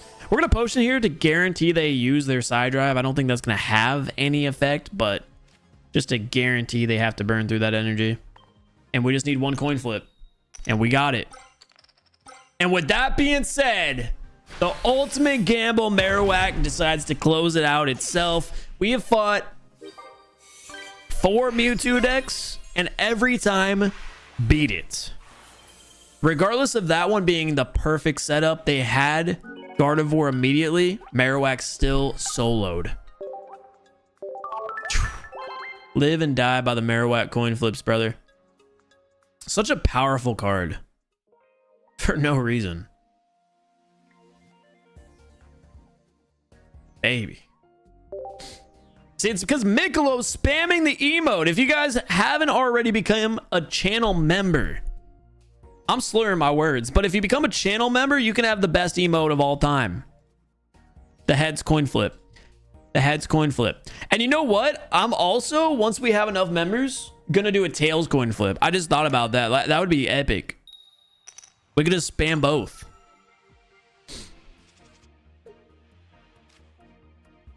Geodude start. We're playing against a water deck. Playing against a water deck, finally.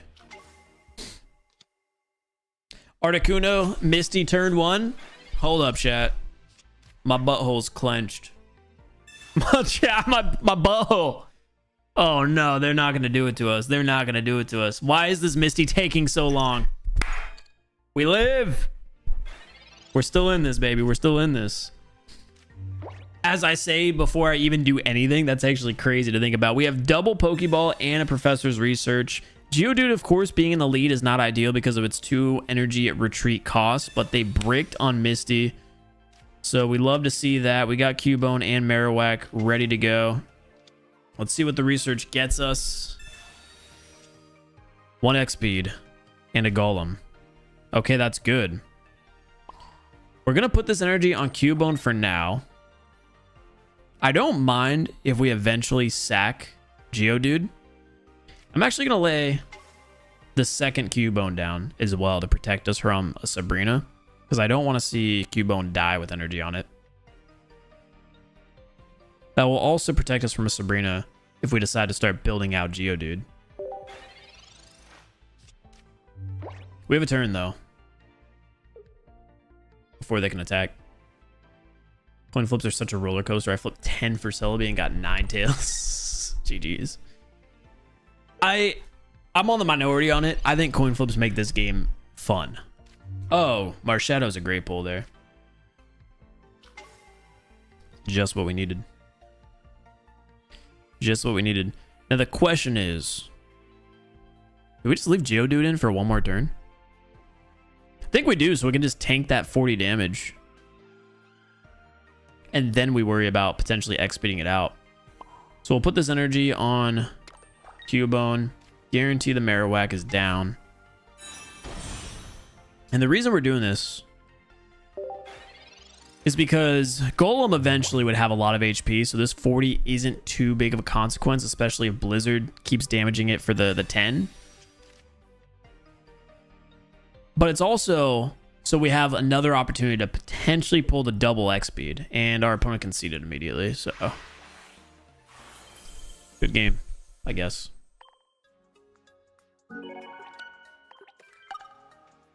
Wait, are we actually on a win streak now? Nah, Gengar shut us down that one game. We did suffer from the Gengar shutdown.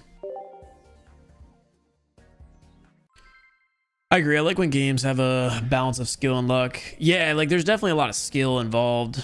Because if you make one mistake, you have to play perfect for the game to be like, it's sad to say, you have to play perfect for the game to be RNG. Because you can play perfect and still lose, but you could play bad and then just lose. It doesn't matter about the RNG. I do like that it's like play perfect and you're rewarded as long as you don't get unlucky. But if you play bad, it doesn't matter if you get lucky, you still lose.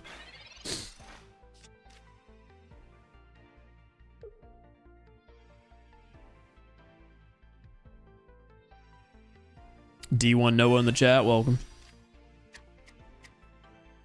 Man, I wish we could get another Gengar EX with better stats. I'm gonna try to do a Gengar EX deck at some point. So I want to do an Eevee deck, very minimum Jolteon. Tomorrow we might do the Pikachu deck. I'm actually excited. I have a lot of ideas now. I was kind of running low on ideas the last couple of days, but I think it's just because I haven't been playing the game, so I haven't just, you know, actively been thinking about it. I've been recording some stuff for the Call of Duty channel and the Completionist channel, so I just haven't had as much time here for the Pokemon channel.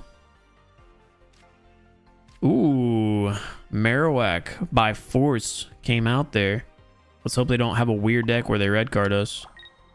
Puts us in a position. We'll lay down everything that we just pulled there between Marshadow, Geodude, and let's growl at this Eevee so it doesn't be mean.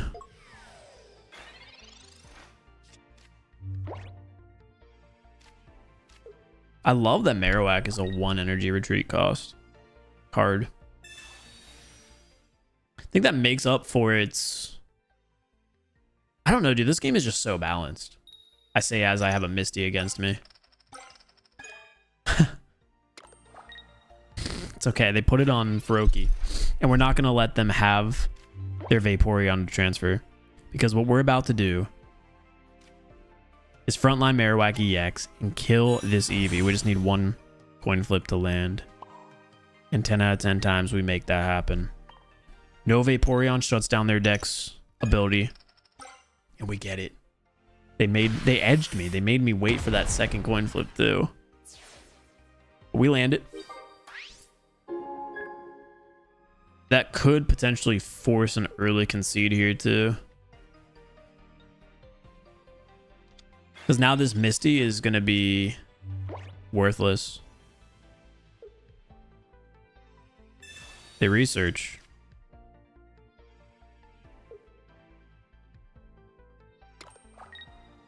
Now the thing is, we could always whiff against this Feroki.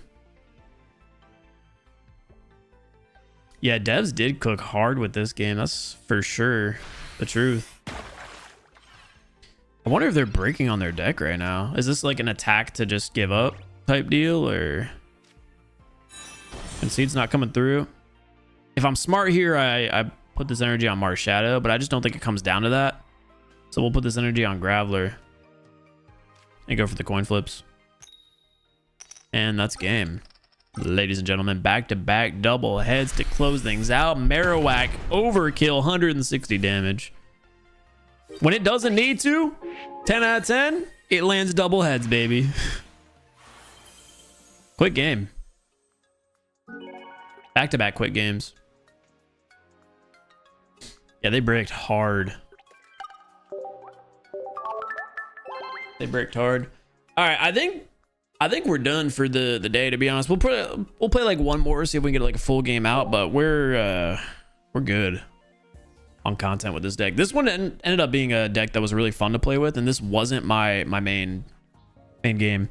What do you do for the Completionist channel? I only know you because of TCG Pocket. So the Completionist channel is a channel where I do platinum trophy hunting. Wait, what camera does this activate? Yeah, so as you can see, I have way too many YouTube channels.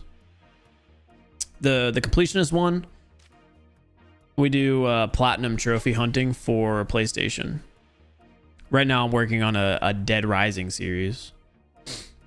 We're going first against a water deck, and we're leading with Marshadow. This could be an L if they don't brick insanely hard. We have double research to find maybe what we need and a Pokeball. We have Golem and Graveler. Let's see if we can get Geodude.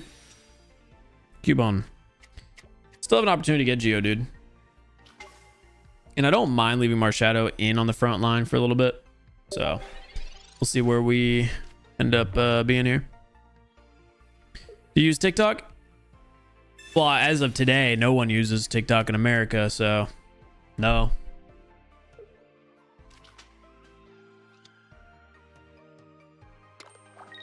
How am I not insane? Dude, my sanity is like saved whenever we do the completionist content. My sanity is lost from the Call of Duty channel.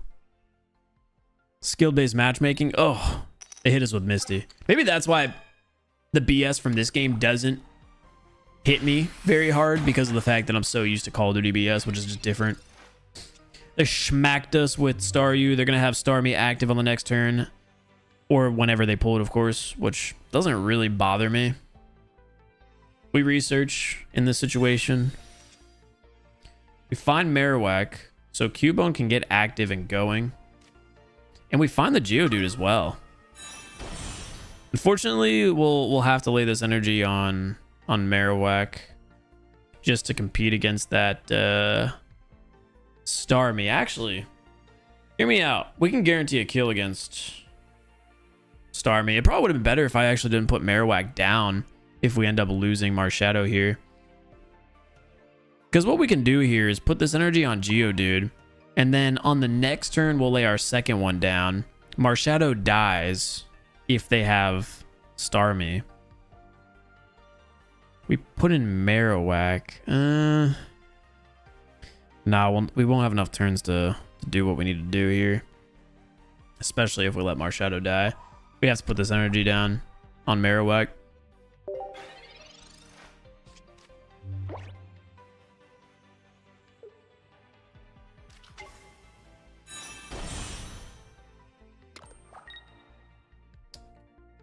Oh, my man hit me with the vocab.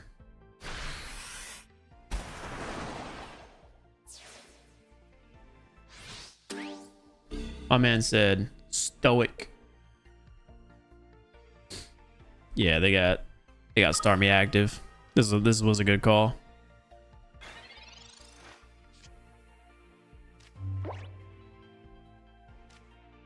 Graveler, go. Marowak, double coin flip. Pokeball, go.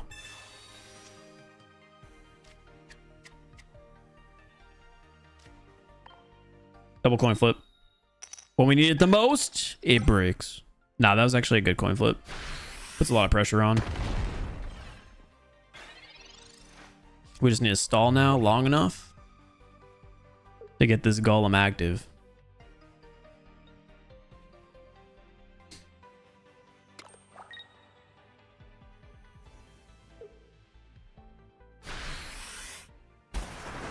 Oh, they're doing the gamble with us.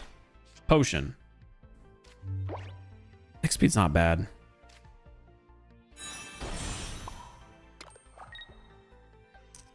Hopefully they don't have Vaporeon that'll kill us.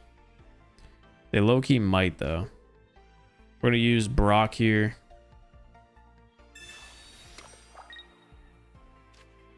And let's see if we can hit a coin flip. We did it. I was about to say, watch it double because it only doubles when it doesn't matter. It's so funny. Off the top of my head, I don't know how much damage Vaporeon does. Let's pray for a brick, ladies and gentlemen. Let's pray for a brick.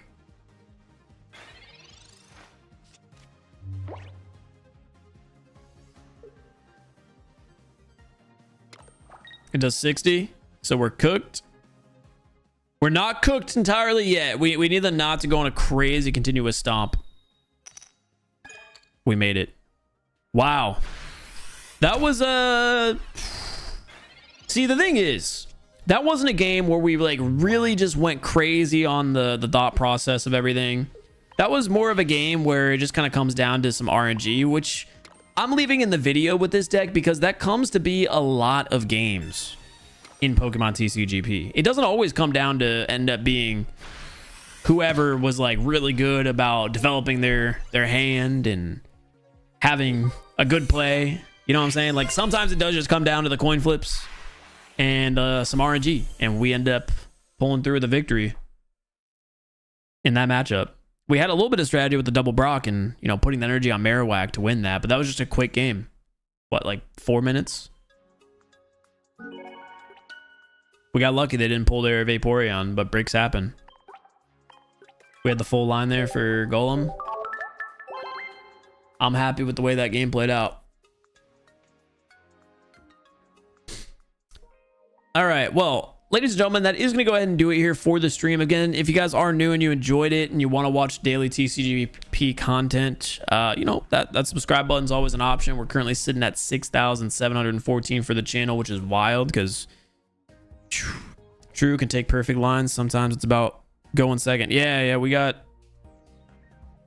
some crazy stuff. Open some packs. I don't have any packs to open at the moment, and I'm actually not opening packs anymore outside of my free daily packs. The reason for this is because I've spent $1,300 on the stream, right? We've done a lot of pack openings. We're holding off on it, and we're gonna save our hourglasses and go crazy on the next expansion.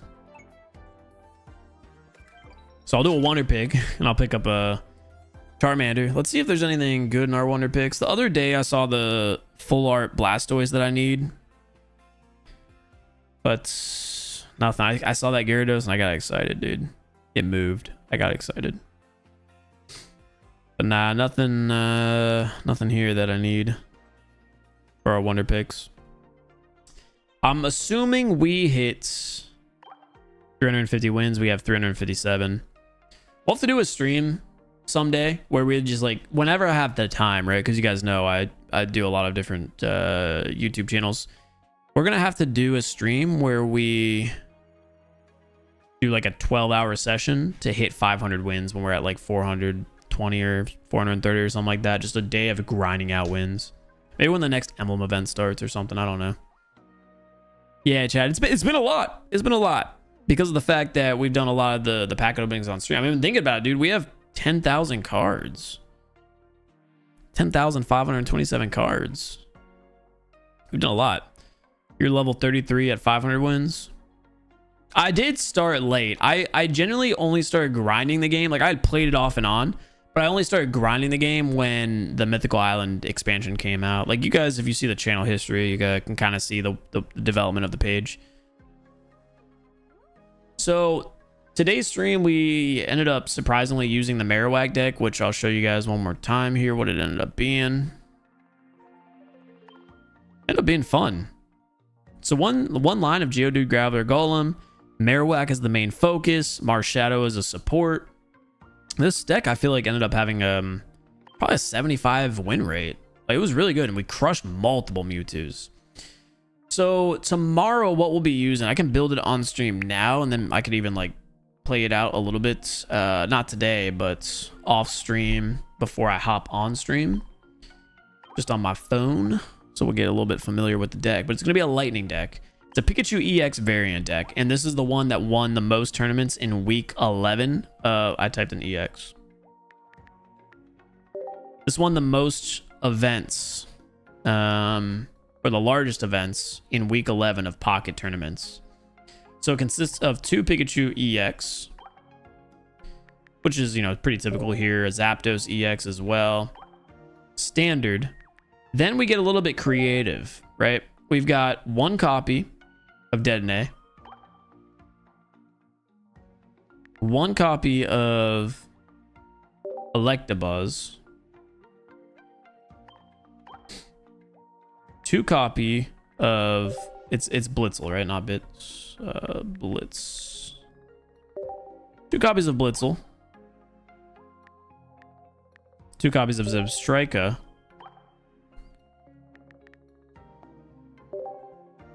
2 Pokeball, 2 Potion, 1 Geo,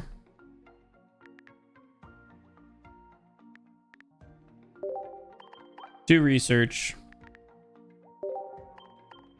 2 Sabrina, and what did I forget?